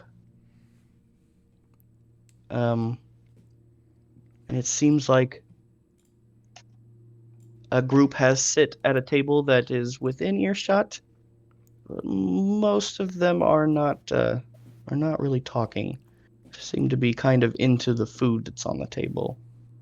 It hasn't been around in a while.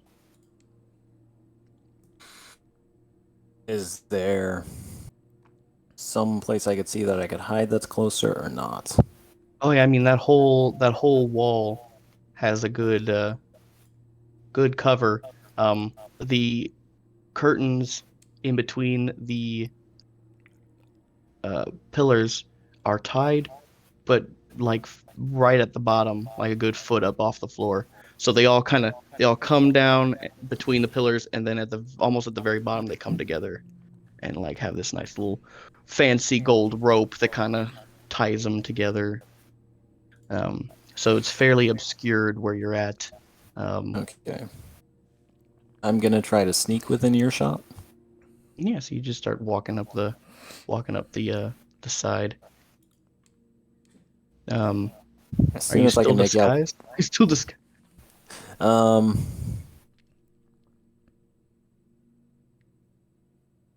Let's see, can last for up to 1 hour. So have I waited too Yeah, long just for? about. Not that long, no. About a half hour or so, at the most. All right, then I might as well keep the disguise on for the moment. It's not like it's going to hamper me in moving forward, and I'd rather that they see a genasi than a goblin. So, if something goes wrong, Yes. so we'll continue on until Very few you've noticed are not Genasi, at least in the building. Okay. So I'm gonna wander closer until I can hear the main table, any conversation going on there, if possible. Oh yeah, and then it's like I said, it's almost cafeteria-esque. There's a lot of commotion going on. It's still very chaotic this early, and the three have sat.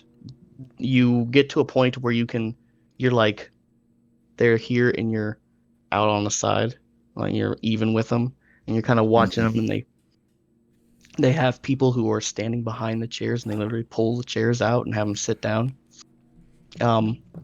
When the last one comes down, the Air Genasi, the individual pulls her chair out, ushers the seat. She sits down. She sits down, and the waiter goes, "Thank you, Miss Rosk," and pushes the chair up. And then kind of steps back a good amount and just kind of sits. And the three are conversating. It is all over the place.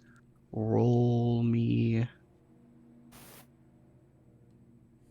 Yeah, perception. All right. Ooh, that's a 7. So, lots of babble going on in the background. You make out they are the red one, the fire genasi is closest. It's the fire genasi, it's Rosk, and then it's the earth genasi, the male, sitting furthest away from you. And you catch in like a heavily joking manner, or in a condescending, just obviously directed, say, you're almost out now. At this point, we'll all just change the name and I'll have everything set up. And when you're able to pay me back, we'll talk about the position. I wouldn't like to have you be run out of town or be replaced by one of the water jewels. And you hear Rosk scoff, like just loud, like audibly trying to give the scoff out to everyone. She goes, this is my town. It's like, I made this, and up until recently, I'm the only reason why any of you were able to set up with me at all. It's like, when time comes, we'll have the voting, and we'll see who ends up being top out of the three of us until then.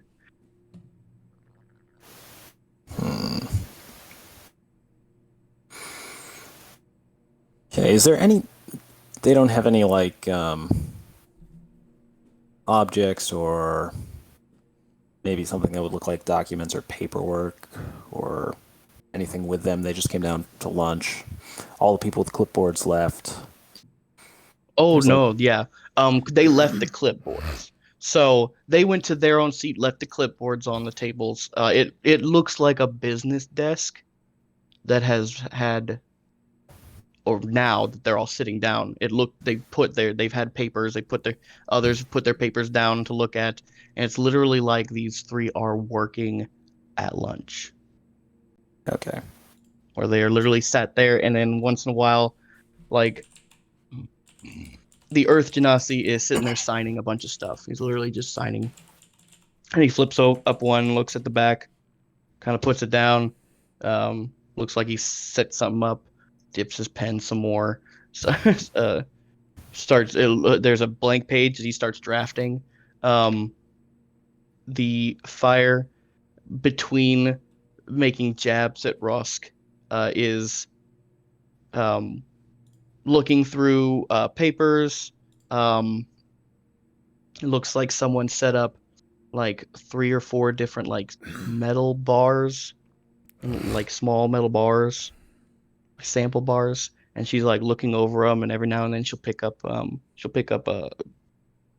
of those like mini magnifying glasses, like jewel magnifying glasses, and she's like staring at the grains and stuff. Yeah, like a loop. Yeah. Is that what they call? Yeah, like jeweler's loops. Yeah, the ones that got just slightly telescopic. Just kind of. She'll look at it, and she'll put that one down, and she'll pick up another one, and then she'll put it down on the paper, and then she'll make a note, and then she's going back and forth. Rosk is just eating. She has a few papers on her desk. She hasn't really gotten to look at them.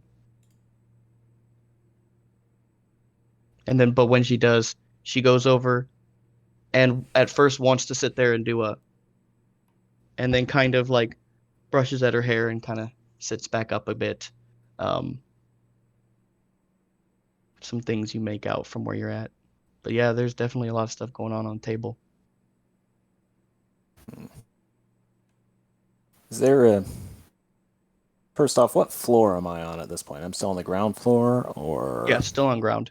Ground floor. You're still on ground. And this one is almost like an area because it's a 3-story and then a ceiling building that you walk towards. And you can definitely tell at least this part comes up to the roof. Okay. Is there a way that I could easily leave if I needed to quickly? Yeah. The area where the reception was, it just had a wall behind them, and it was open on both ends. So it's like it's an open, like the lobby and this area were open, and they put a wall to kind of separate the space. Okay. Or there's the door there's the chef door you came from. There looks to be small side doors under the stairs where they come this way, and there's like doors. They're smaller. Okay. The wait staff, do they look like the kitchen staff? Like, am I currently disguised the same way as they are, or is there a differentiation? You are still a chef. Every now and then a chef will come out and talk with one of the people, and then go, start walking back in. Okay.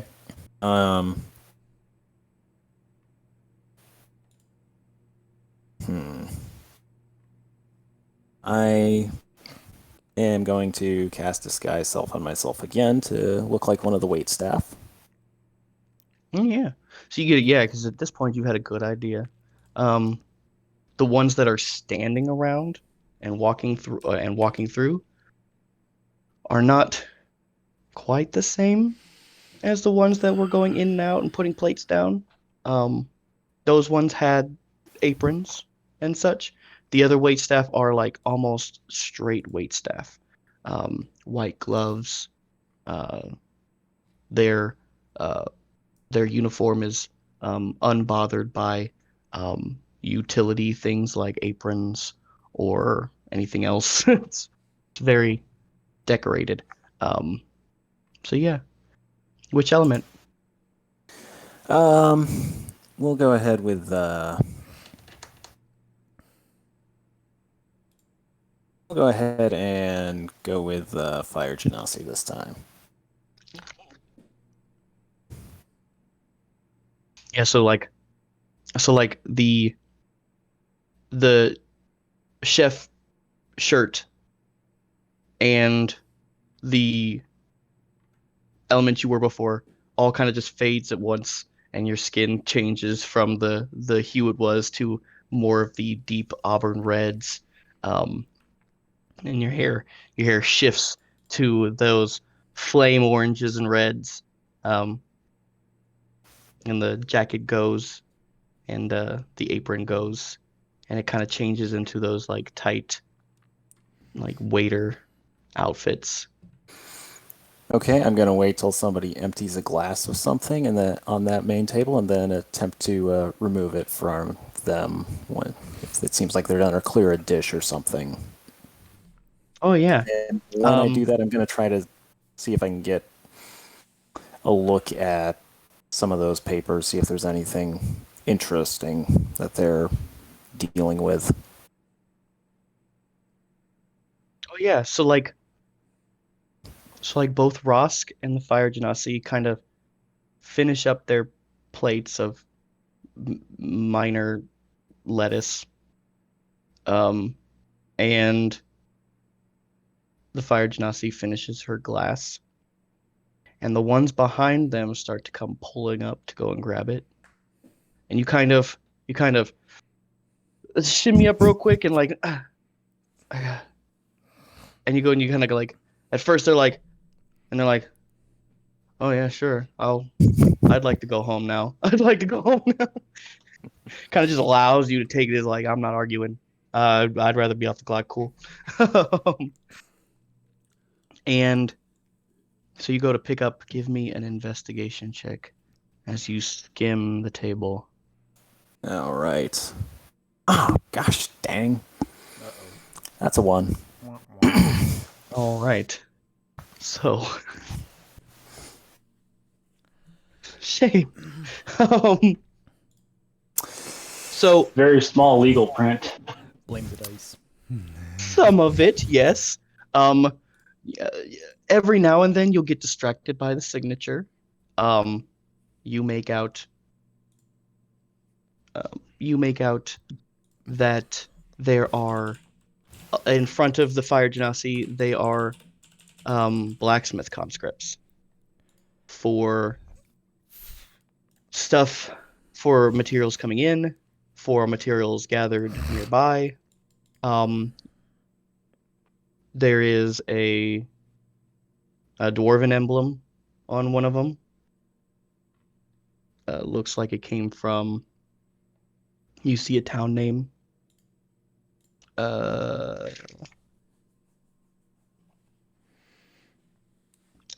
you see a town's name under that one. It's Edegrand. There are in front of Rosk, there are reports. They're literally like reports. One of them have like a pie chart on it, and it's showing like crop. One of them is crop yield, and it's like, and then it's like destroyed. And it's like, you know, and like you see like every time she goes and flips over to that page, she visibly wants to like, and then she brushes away and kind of looks around and goes to sign off on that one destruction report. And you've been staring a bit too long. Very slow at picking up the plates, and the fire genasi kind of goes to write something and catches you like still the hand on the glass, like you reached over to pick it up and it was kind of like taking your time with it. She kind of sits there and watches like, may I help you? I apologize. Did you need to say something? Pardon me, ma'am. No, my bad. I'm so sorry. I'll stop disturbing you. Oh no, okay, well, from one red to another. If this interests you, maybe sign up for the better position. Off, please. Yes. I need another. Thank you. Okay. Well, I learned less than I was hoping there. But that seems interesting still. Okay, so okay, so I have the dishes. I guess I'll be retreating, but I actually take them like back behind where I was hiding before, so I can hopefully stay within earshot. Like you should, like everybody else that has dishes, kind of walking. Grizz just kind of everybody with dishes to say, he's just like toss them in the trash. Yeah. Let's go back into the listening post. All right, Elix and Zendaira. Where are you guys heading with your guys' information? Now that I assume Zendaira has told me what he's discerned as the source. Showed you too. Okay. Ilix wants to see if there's an Arcanist headquarters within the town here. Looking for some archivists. Let's see. Yes.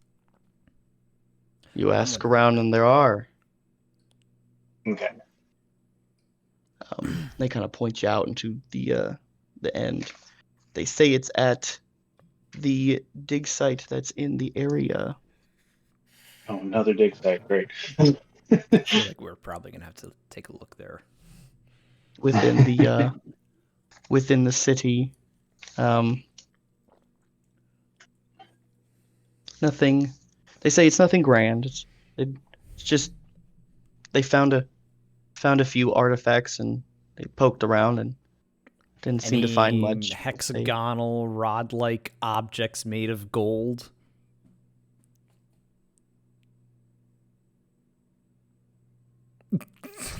Yes.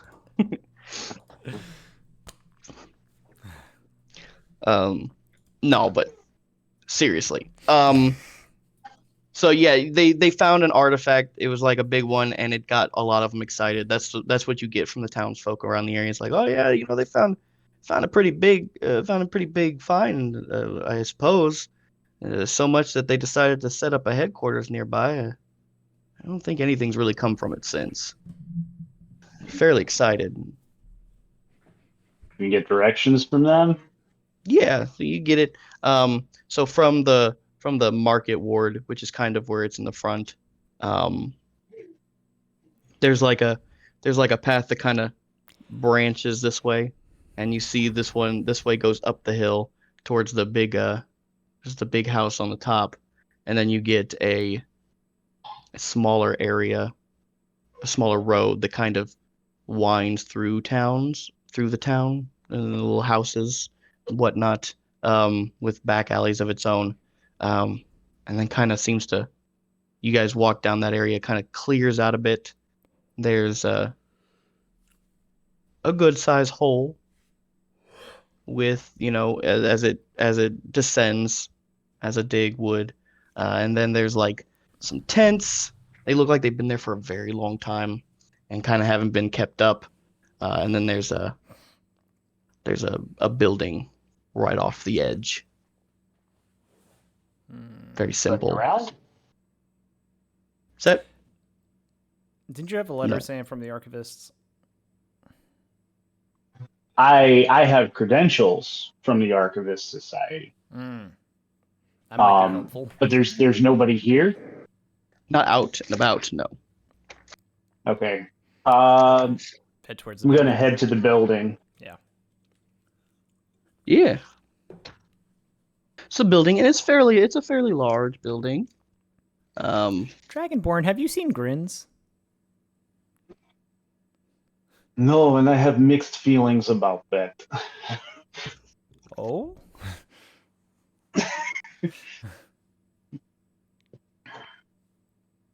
I do not like him about, but I do not trust him when I cannot see him. Oh, well, then why isn't he here? Because I do not like him about. Well, I like him. We'll find him later. Yeah. I know exactly who's here too.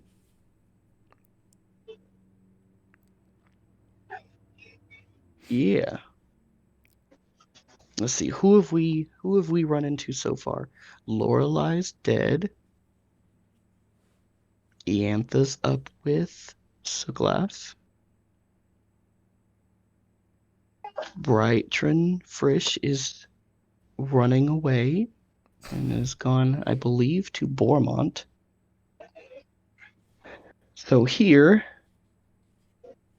yeah, so you guys head inside, and there's an individual who's kind of shuffling through some paperwork and setting up a pack, honestly. There's a few who have been skimming through other papers out in a corner, and they're pulling rolled up parchment from a cubicle shelf, and is like rolling them out and like, no, that's not the one we're looking for. And definitely see a very slim elf male, and he is wearing a wided brim kind of sun hat, like you would see an archaeologist wear. And he wears spectacles, big old handlebar mustache, and his vest is very utilitarian. There's all kinds of. He has darts sitting in made sections where he's held them on his shoulder. He's got pockets on going down the vest. He is from almost shoulder out on his left. He is not there anymore and has been replaced.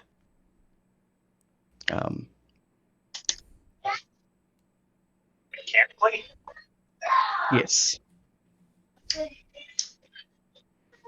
Like very rudimentary mechanically. And then as he kind of sets up and he kind of walks out, his gait not too off.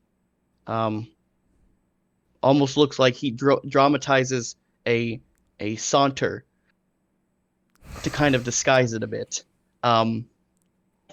the leg from the knee down is gone and replaced as well on that side. Big old utilitarian boot on both. Just looks like he's going out for an expedition, as like his normal wear. He kind of turns around and is like, "Oh, how goes there?" Hello, friend. We're passing through the area, and we're very interested in the activities of the archivists here. We were curious about your dig site. Ah, adventurers. Wonderful. You All could right. say that. All right. I also pull out my credentials. Ah, a fellow archivist. Wonderful. Bully, I say. Kind of walks over and says, "Well now, let's see there, adventurers. What can I help you with today?" "My name is Sir Tiburon, and it's a wonderful to have finally visitors. Yes." Well, it's a pleasure to meet you, sir. I am Zendira Nopenstallen, acolyte of the Lady of the Forest, Sucklaff, and we're here to ask some questions about your dig site. We hear that you had quite a find recently. Yeah. Yes. By Jove, was not recent. It was quite a while ago, and it seems like in the last bit we've misplaced it. Yes. I was out going about learning about the local fauna in the area. Came back from my expedition not too long ago, and place was in a tizzy. Right. Quite strange, the local fauna. Have you noticed? Oh, whatever's been happening has not been local. Let me tell you. Oh. And he kind of goes over to the wall, and he's like, "Here, I have a list of all the local fauna I've seen so far. Izvinice, the hunter." Pожалуйsta. Izvinice, excuse me, please. Might you back up a moment? The place was I'm in going a over his tizzy. charts of all the fauna. Was it searched in your absence? You mean? Oh, he said he went out and came back, and the place was in a tizzy. Was it like the place was tossed? No, by the time What I got is back, everything was already gone and done. But a lot of our research and our finding was it's not here anymore. Could you possibly Embarrassing. describe the finding? Ah, yes. So, when we first started digging, we had small wall pieces, pottery. I thought it was worth digging up in the area, yes? So I generally out here for I am new species research. So not really my suit, but the people we had here had no problem digging about, and found a large, I believe we're calling them hex rods now. Yes, found quite a bit, and by Jove, it was a lot longer than at least what I've heard coming from the south. Wow. A larger than typical hex rod. Yeah, it's about 6 feet in length. Yes. Was there Right. anything? Can I see Ekern? Yes. I'm like Ekern's been kind of hanging him out. So I'm kind of like looking at Ekern, not really in front of the archivist, but kind of like with a questioning look, like, is that it? Is that a golden hex rod? It's like, I mean, I guess I think so. I was buried quite early. I'm trying to tune Ekern out. Yeah. Was there anything of particular note about the material it was made of? It was polished, from what we can tell, untarnished, not like the stonish material of most of the ruins have been. I'm looking at Ekron like. I believe it was odd. Yes, and he looks over at a couple of the people who are pulling the stuff out, and one of them looks over, a little tiefling male, kind of looks over, is like, yeah,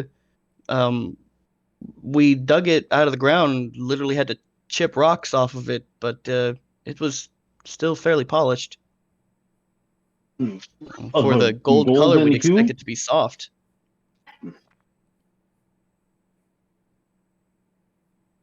Might I see where it was being kept?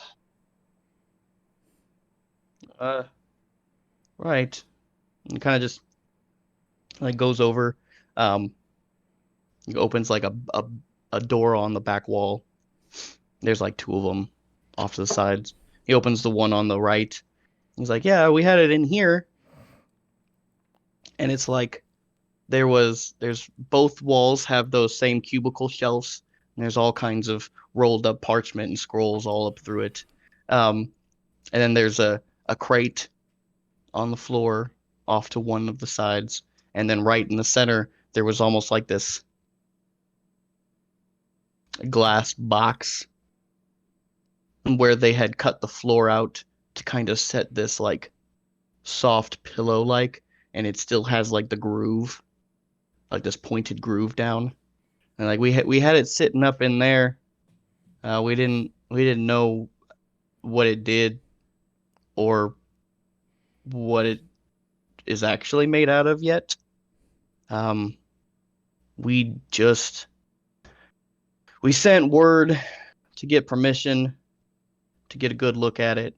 And we had literally, like, the mail came from the messenger like 2 days ago. We'd already had it lost for a week at that point.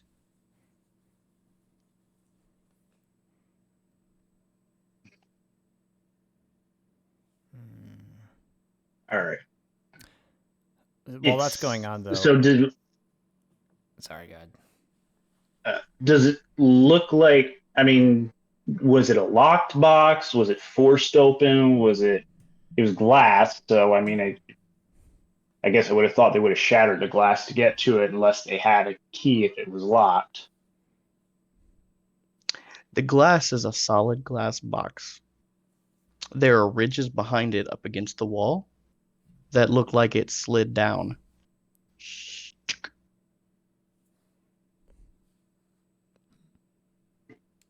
And then it doesn't go all the way up to the wall.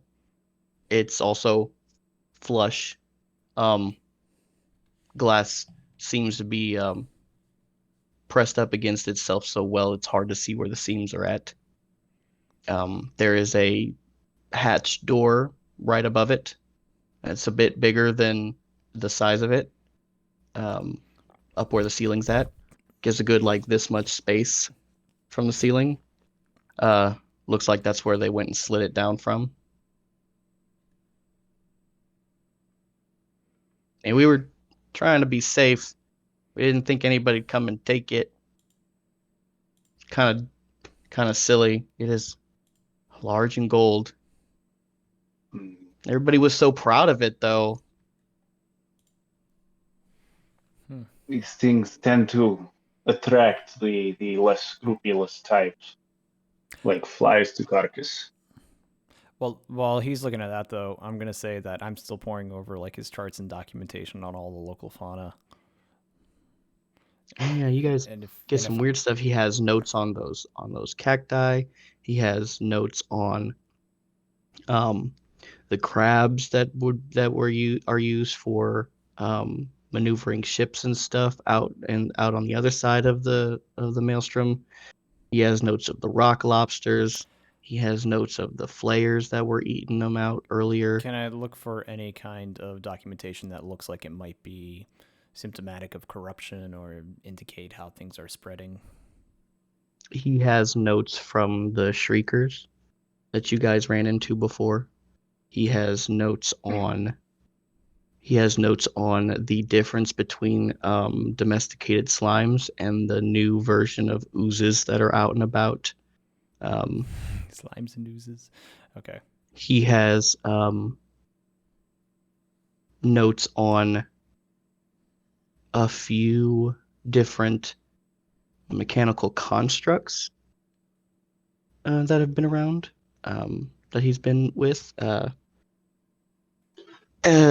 Mostly what's up against the wall are trophies. So there's the eyes of a rock lobster. There is the whipping tail of one of those flares that, the ones that look like they didn't have a head. He has, and it's almost like a quick, like PTSD moment. He has one of those skulls sitting up, the mutation a bit in a different spot, but you get that initial like fear because you're like close up and you're reading some of the like the parchment that he has up against some different ones with some illustrations. And then you like there's like the head of like the rock lobster that's sitting up over here, and you're like, and you kind of turn over here and it's like with like the teeth and like the mutation like skull is on this side, so you're literally like, just like it's right there. Shaved, skinned out what was left. He's like, Okay. Right. That one was pretty hectic. Took 5 of us to take down. 3 of us decided to not come back. It was quite riveting of a hunt. I would say so myself. I would imagine so. We had a run-in with one of those. More than one. Yes. Dangerous, don't you think? We might have use of one of your 4-legged friends. If perhaps there might still be scent remaining from these burglars, we may be able to track down where they took this artifact.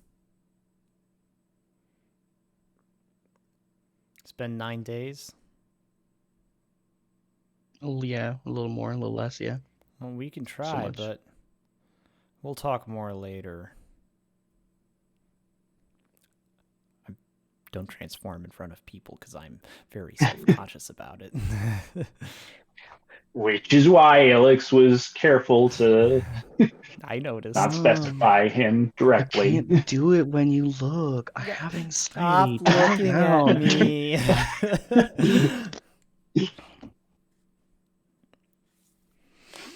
I can't do it on command. He can't do it on command.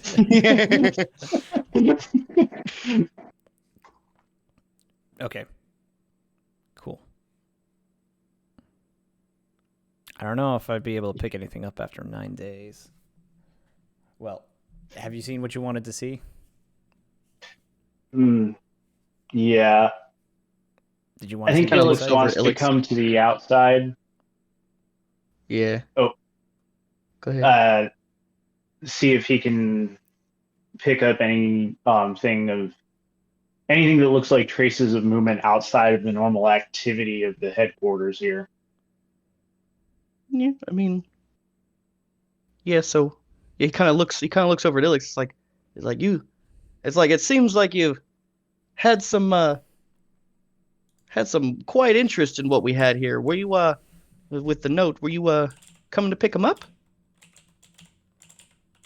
There have been recent developments from one archivist to another, and there are, it seems, remaining factions of the civilization that was here many millennia ago. And I definitely know what you're talking about. Right. I mean, by Joves, it's crazy out there. I don't even want to travel more north, or more west, or more east. It's generally about where I'm going to stay. And if you do find the rod and you bring that back to Avrin, you let him know that I might be back down soon. There's nothing more north that I would want to hunt that wouldn't want to hunt me back, eh? I understand your sentiment completely.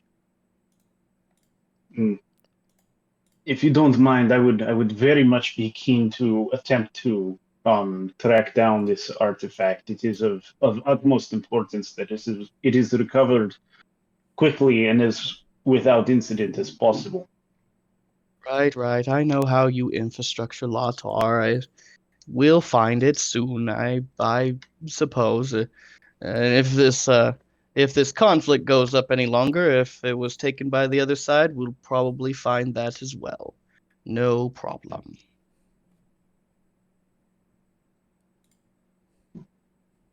Okay. We'll start head So, then. Yeah. like I said, Ilix would like to kind of try to circle the HQ building and see if he can pick up any tracks, traces, scrapes, or scratches of somebody trying to leave and which direction that might be. Yeah. So go ahead, take a look around. Give me an investigation check as you start heading around the back of the building. Not a survival check? You're investigating that building. All right. I was hoping for survival because I got a +5, but okay, we'll take the +0 and hope for crap. 8. 8.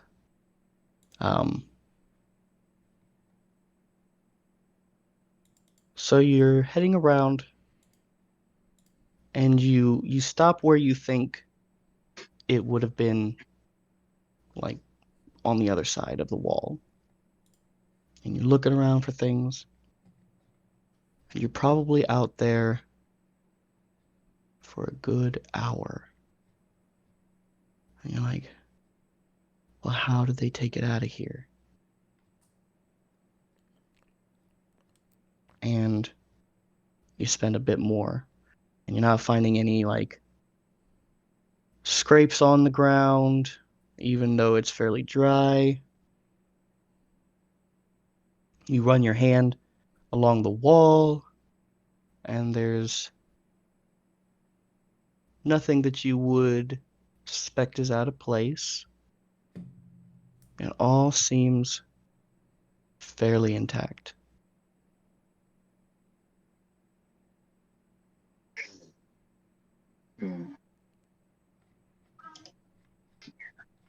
Even getting a deep look at it, you're like, well, it wasn't taken from back here, from what it seems.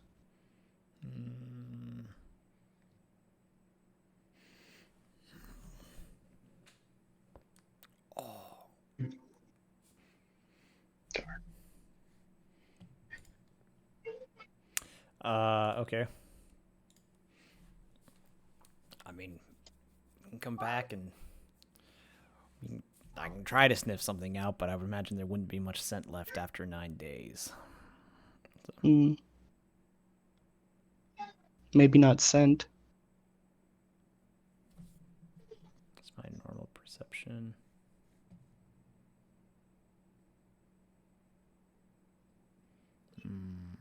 Okay. Can I look around the building and see if there's anything that looks like what would be the most discrete path away, like logically, where if I were to try to sneak away from the place, what would look like the most opportune path? Now that is a survival check. All right. There you go.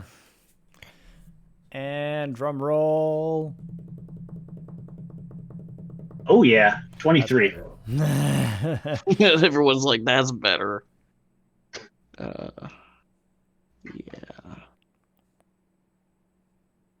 Yeah. Yeah. So there are a few pathways that lead away from the building. And the building itself, the back, is only maybe 20 feet away from the wall. And you're following one trail that kind of rolls along the back of the wall, and you're trying to like look at where it goes. And you're like, that's pretty far away. And you kind of turn around.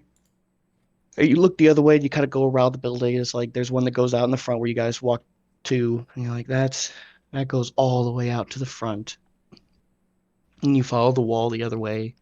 And it has some drain exits, maybe a good 100 yards or 100 feet out that direction. Like, I mean, they could probably do it that way. You kind of sit, you put your back right up against where you think the glass is on the other side of the wall, and you're like,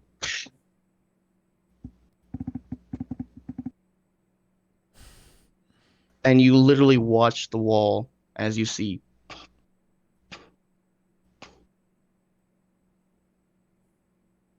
like grips, grooves, chunks. Not very uniform in size or shapes. But the area's been brushed. So where it looks like things would have fallen has been swept away. I believe we have found our escape route. Care for the jogs in there? You can usually jog a little faster than I can. Unless I'm a war horse. This is true. All right. It has been 9 days. And Amaro said it had stopped moving. Perhaps we should regroup with our... Yes, I think we should go back to say companion. I think we should find Grins. I believe you also As guys many have eyes on this as possible would be advantageous. you guys have about 2.5 days before you guys gotta meet back up with Tauchu outside. Right. So friend, I guess I might want to give you like quest pings every morning if you guys have time, stuff like that. Like, hey, by the way, it's been about 2.5 days now. 2.5 days. About a day and a half, I suppose, right? So yeah, about 3 days. Okay, so I'm gonna head back towards the town and try to figure out where Grins is at. Yeah. Oh. Yeah, Alex painfully heads back to try to find Grins. Yeah, so you guys head back to the tavern. Did Grin say where he was going beforehand, before everybody walked off? No. So one of you two give me a perception check as you ask around. Go ahead, yeah. If anyone has seen a very flounce, a very fancy goblin with a drum walking around. Come on. My passive perception is higher. How do I roll lower than my passive perception? You've done that a lot. I mean, that's probably because your passive perception is high. Yes, that would be why. Right, so, but I mean, with a 17 in passive perception, you spend build him to notice everything. Like, yeah, notice. I mean, like right off the bat, like if you were just walking by, I'd be like, oh. But if you're like, I'm going to look for grins, not quite the same. So with a 12, you look around and you're like, he didn't stay here. So where'd he go? And you're like, you go and you talk to a few people, you're like, no, who would still be here? Who would have been here before and is still here now? You kind of look across and there's like an older, heavy-set woman, um, Earth Genasi. She's setting off her loaves of bread, her evening loaves, um, fresh evening loaves for today. The not shelves, but kind of like tables that she had them set out in the front, certain wide size, barely fills the shelves, pretty much. Fairly short. You're like, hey, did you see a little goblin running around? She's like, oh yeah, he asked me where the government building is, essentially, and ended up heading that way. Alex's eyes go wide. Oh, Jopa. Grins. Where is government building? Yeah, so she like points you in the direction, and she shows you're taller, and so you can literally see the top of the building, which is sitting up on the hill over in the direction. Oh, okay. So Grins. Alex is looking that way. Yeah, Grins, you've been sitting there, hearing about some stuff. Yeah, these people are nothing but business.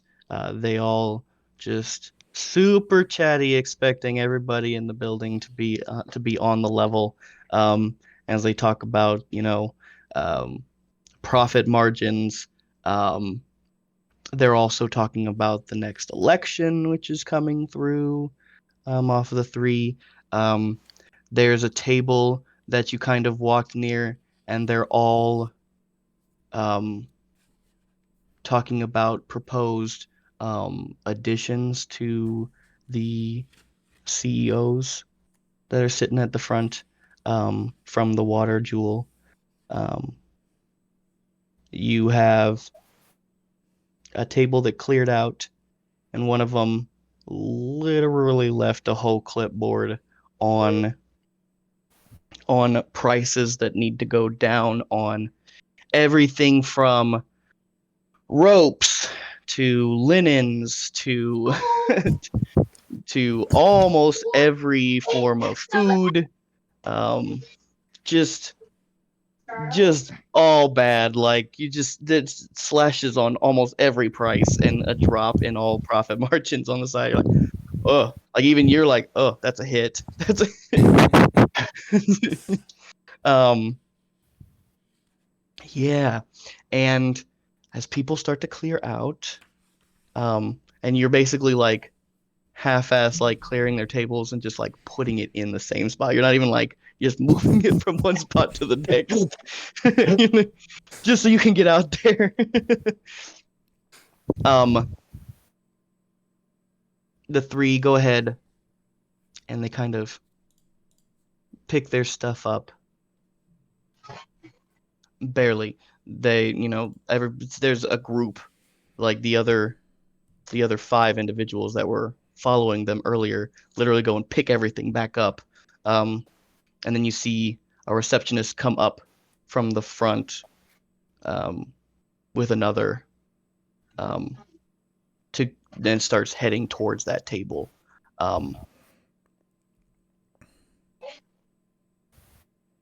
What would you like to do?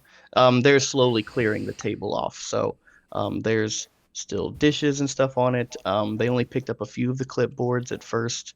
They filled their hands up and started walking towards the receptionist. The receptionist picks up a few of them from the person, He also hands a few other ones to the one next to them, and then kind of turns back to the table to go and try to pick up some more. Okay, so I'm gonna go ahead and go grab some more dishes from the table, and I'm gonna try to grab any clipboards that were on Rose's side. Just scoop Oh up yeah, a few of them. oh yeah, and yeah, like the five that were following them earlier are kind of in the same kind of server outfit. Seems just like the general secretary, um, just general overall, like any kind of help, any kind, um, same outfit.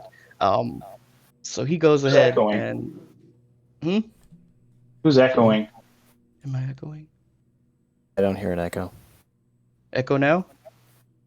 Yes. A little.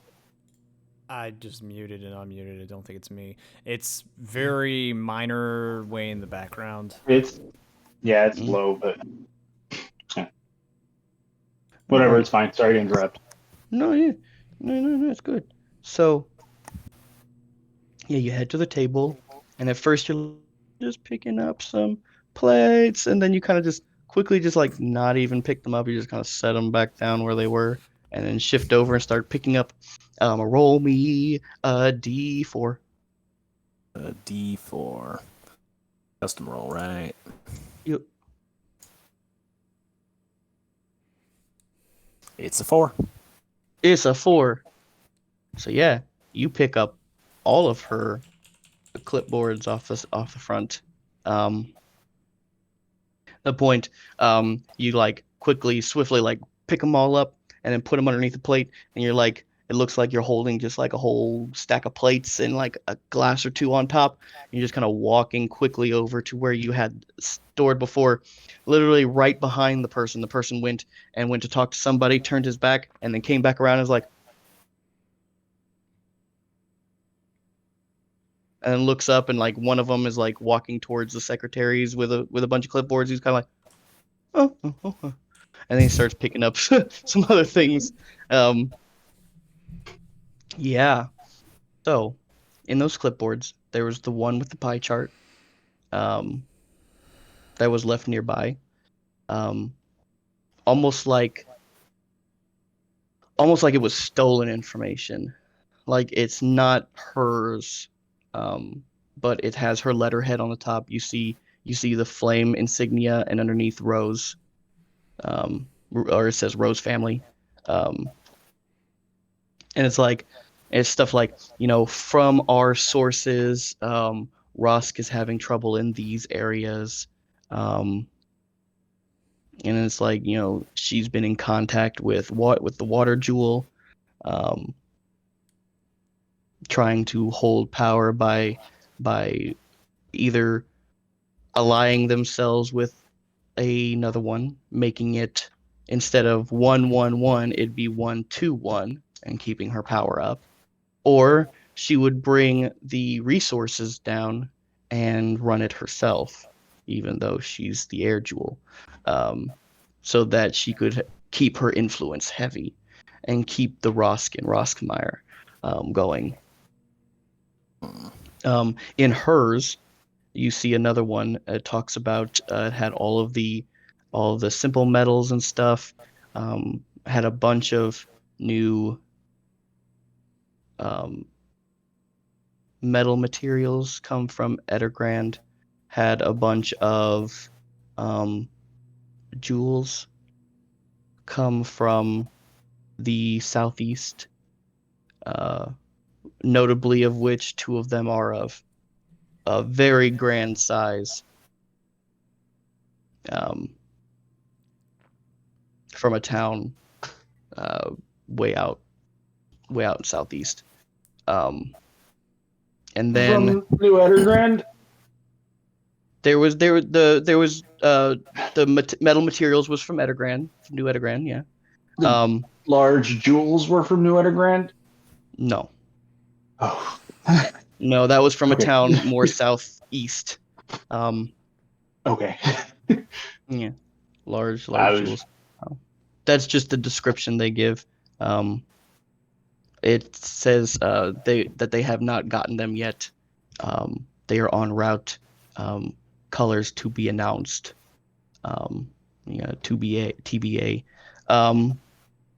Then there's, and that's just, it talks about profit margins on that one. The other one is full-blown war plans in like a almost scorched earth kind of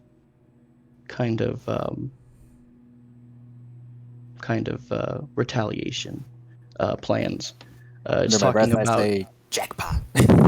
yeah, it talks about like starting from going straight across the river instead of towards the angle against each other, and crossing the river and then torching the fields upwards to the other forces, so they don't have to fight over the river or have to cross it beforehand, or meet at the river, heaven forbid. And they were going to attempt to do that at night. Date, it says, not been arranged yet.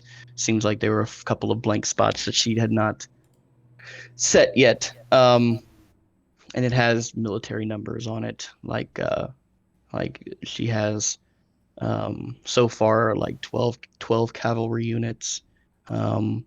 She has her engineers set out to do catapults that she has already conscripted for building, and they said that they had room for 5 of them. She has 28 companies out there now, and that's the list you have set up. All right. Well, with this information, I'm gonna not push my luck any further and exit the premises. Oh yeah. So, Ilix, you go jogging towards, and so you're jogging. I'm trying to keep up. Hold on, I gotta see. I'm trying to keep 14 up dexterity, behind him. 13 constitution. Zendira's got a nice 13 dexterity, 14 constitution. Yeah, so I mean, yeah, you're trying to keep up with him, and Zendira, you're getting winded, and a lot of that is because, like poor Grins, these stairs are just not quite made for you. They're not the biggest. Give me just a second. And you both are getting winded.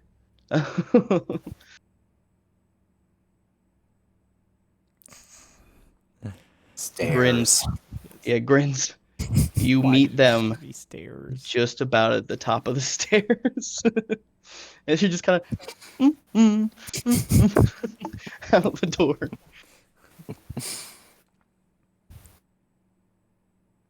Zendira, winded. Ilix literally like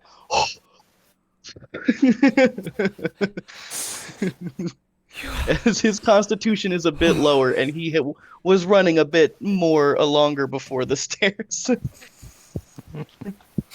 He'll find out when he gets here. Yeah. Golden hex rods? They were here.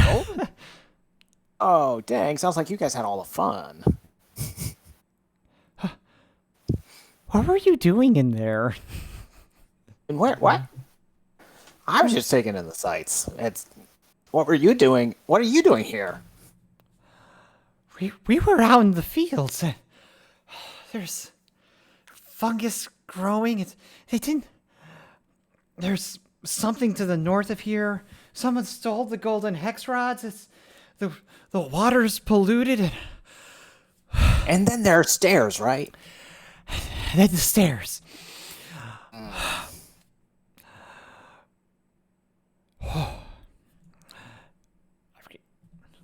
Just a second.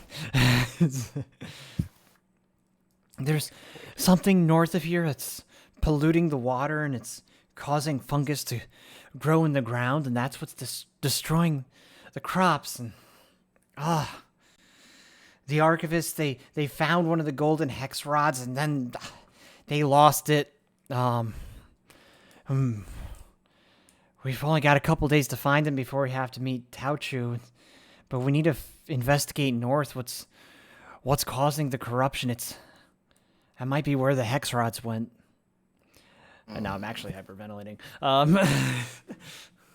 Not actually hyper.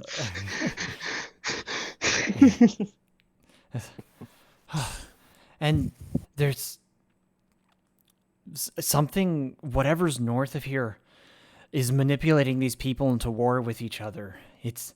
We tried to tell them that it wasn't the vermin town that corrupted the fields, but some kind of magical influence came over the farmers, and they blamed them for everything. It doesn't matter what we say.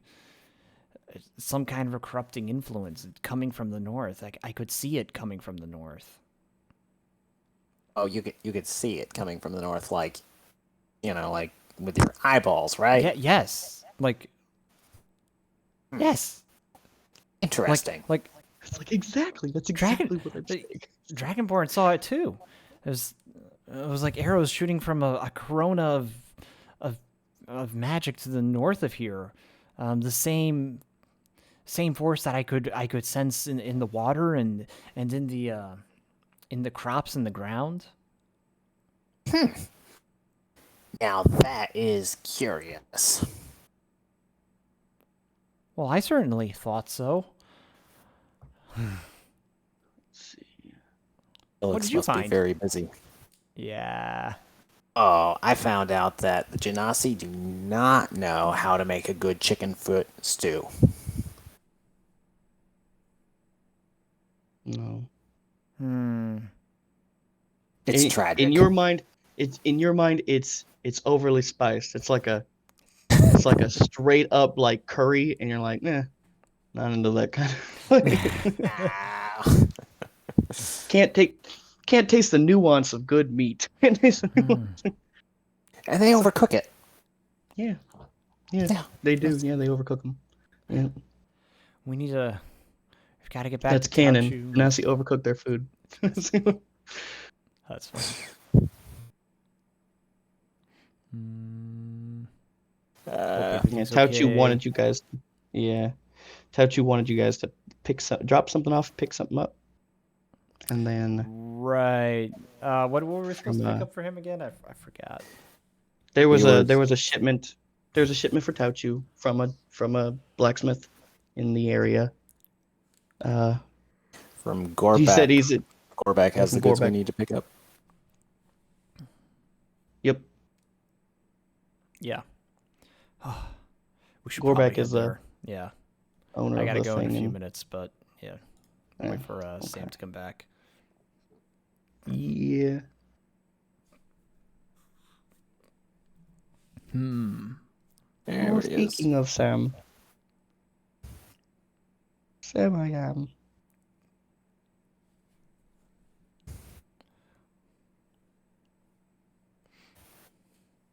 So I was just busy telling Grins everything that was going on in a rush as I was breathing hard and catching my breath from the stairs. And Grins was explaining back and telling everything that he discovered about how, the Genasi can't make good stew. They overcook it and put way too much as far as spice goes into it. And I just accept that that's everything that you've learned and nothing else. Insight check. Should I make a deception check? Or a deception roll? 15. Yes. You can make a deception roll. You got to beat a 15. 22. Stuck on it. Felix shakes his head that he has a member of the party who would infiltrate a government building just to figure out what their recipe is. And you I'm believe just that's impressed what that it he is? infiltrated the government. Yeah. With the 15, you believe he infiltrated, like, the cook area. You're like, yeah, I know you, yeah. But why? But why?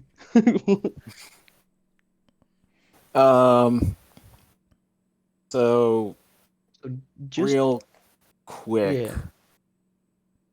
yeah. This is driving me Or crazy that leaving Ilix the doesn't building? trust him, but he can't catch him.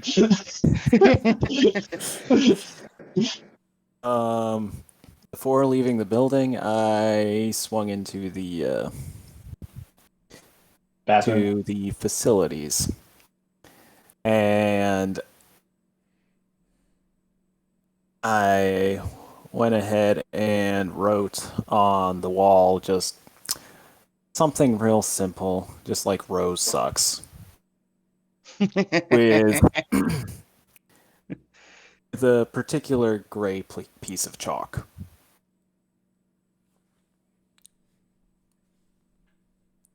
Uh-oh.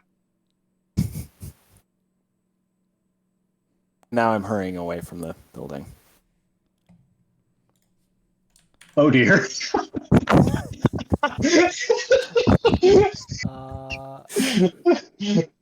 I'm trying to remember what that. Uh-oh. Uh-oh. Really? I don't know how that got there.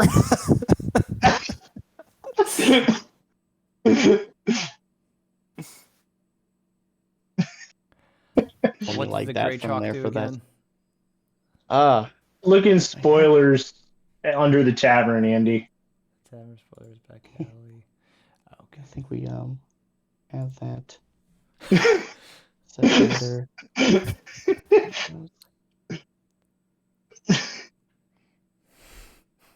think I set up pictures for you guys.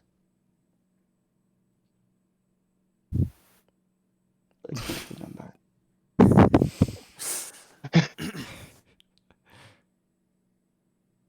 Yeah. So I have the gray cloud, the cloudy gray. It basically sets up Skywrite. I almost took that when I reset up my spells here. Yeah. I would have written back like, "Who's Rose?" Yeah. So like, yeah. So just just like, so you wrote that down and then just like, let me come back to the video. Yeah, and it just, you're out there and you're like, and it's just up there. It's like, Rose sucks. Like, Just kind of travels through like a cloud. Does it float down towards the other town? It just kind of follows the air for a while. It just kind of just through the town slowly. Like someone sit there and wrote it with like an airplane, just like shh, shh. It's like, Rose sucks. Oh. That's funny. Yeah. About this time, out the front, there's this wind genasi, and he's wearing some standard common clothes, holding a roll of papers, a whole bunch of them under his arm, and a bell. And he goes,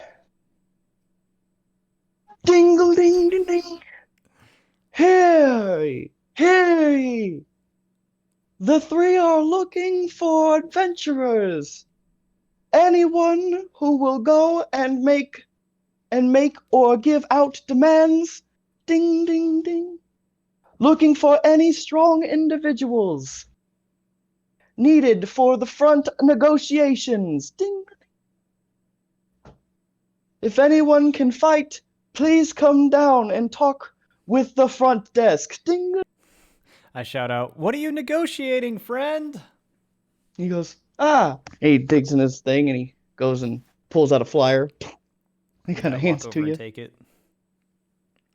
Yeah, and it's like, the three jewels are looking for conscripted, strong-looking individuals to help the general of each side do negotiations, mediating negotiations between the two, just as kind of like a backup intimidation muscle, like when it comes to negotiating between the two. Sometime later tomorrow. I hand it Grins back. makes a skinny little muscle. Yeah. Yeah. Grins, you did see like in one of the clipboards was like literally just 5 or 6 different versions of this flyer where they were trying to like working out designs and fonts and just full-blown bureaucrat kind of bullshit. I take the flyer and I look at it and I'm like, I just lean over to Zendira and I say, I really wish they had gone with the second one. Yeah, there was one that you were like, I would have done with these ones were bigger, and I didn't like how that ones were small. Yeah, I hand it back. I take it and hand it back. It's like, well, I'm not usually much for muscle. You have like a friend who's like half lizard? Oh, he's a dragonborn. Yeah, I know he has muscle. I thought the dragonborn might have muscle. He's like, well, he looks over. He's like, he looks at your guys as armed and armored in a general sense. He's like, yeah, I mean, it's worth a shot. I don't think we'll find much more out and about, so might as well. By the way, the additional strength points from the stew the other day are gone, right? At this point, yes. Because it would have been about the same time yesterday. So it's been about 24 hours now. There So he looks a little less strong. Where did that go in? If you just click the actual score, there's a other mod. You can modify the modifier. Yeah, I don't remember which one I got. Yeah. I had charisma. You had intelligence. There we go. Okay, I got strength. Matt got charisma. You had intelligence. Okay, I don't think I mean. Okay, yeah, I don't. It's not set right now. So cool. All right. I was like, do you think we should accompany these people tomorrow and maybe find out more what's going on, or maybe even help end this terrible war? I believe we have insights into some things that you're muted, DM, if you were trying to talk there. I was waiting. I gotta go in a minute too. I was waiting. Yeah. Yeah. Okay. No, he was like listening in. The guy, he hasn't like walked down the stairs yet. He's like, I mean, if anyone can do any kind of negotiation, would be nice. Wouldn't want the Vermin Town to come rushing through the gates with their spears and their hate. I don't know if we can negotiate with them so long as everybody's being controlled and influenced. I think that it's the stew that's influencing them.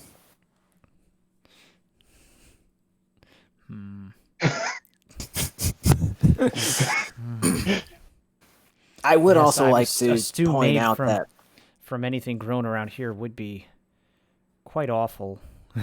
See? I do want to point out that we also have an obligation to pick up some goods from Gorback, so we need to make sure that we make good on what we promised there as well. Yes, indeed. Maybe not as important, but we took a contract. We should fulfill it. Didn't know you cared about such things. That would be the right thing to do. I am hurt.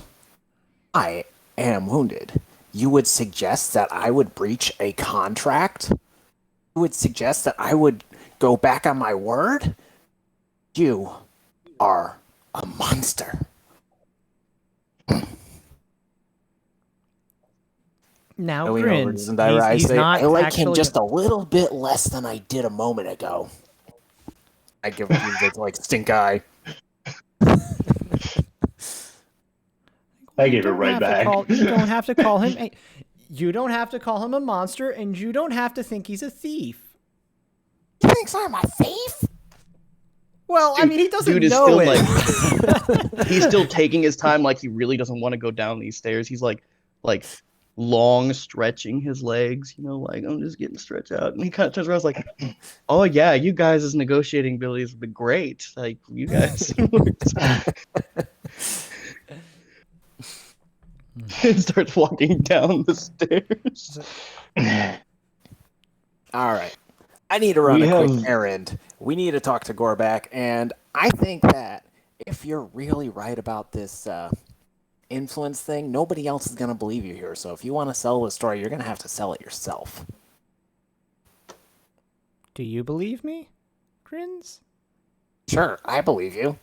I mean, we're surrounded by idiotic, easily influenced individuals who, are hell-bent on poking each other with long sticks because that's all they've ever known. I believe they could be influenced by some dumb magic, too.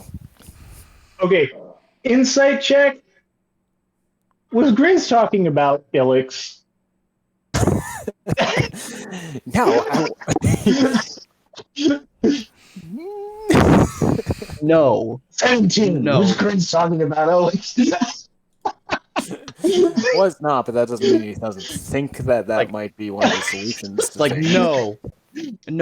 He's not talking about you, but you do still kind of take offense with the stick thing. Like, hey, I throw sticks. I use pointy sticks. Or do you... Sometimes simplest answer is best answer. Yeah, stick. No, we have to keep our team together, okay? We can't start fighting each other, okay? Team, we are a team. That is why this one runs off without telling us where he went, just so he can test the local cuisine while we figure out much more pressing global issues. So, I appreciate culture. I don't appreciate this culture. You don't appreciate culture, you appropriate culture. Oh.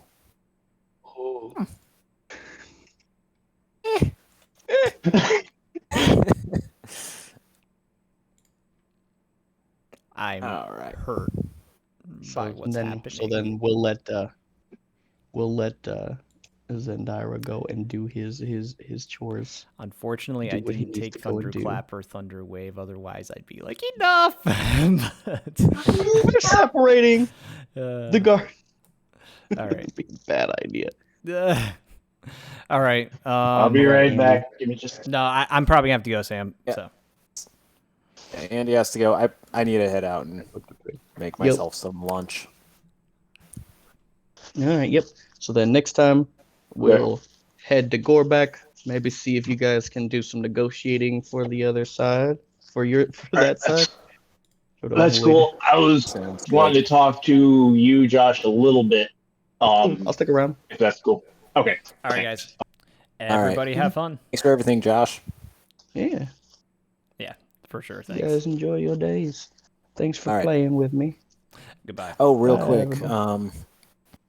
2 weeks from now, I'm going to be at the beach with my wife, relaxing, and I won't be able to make it.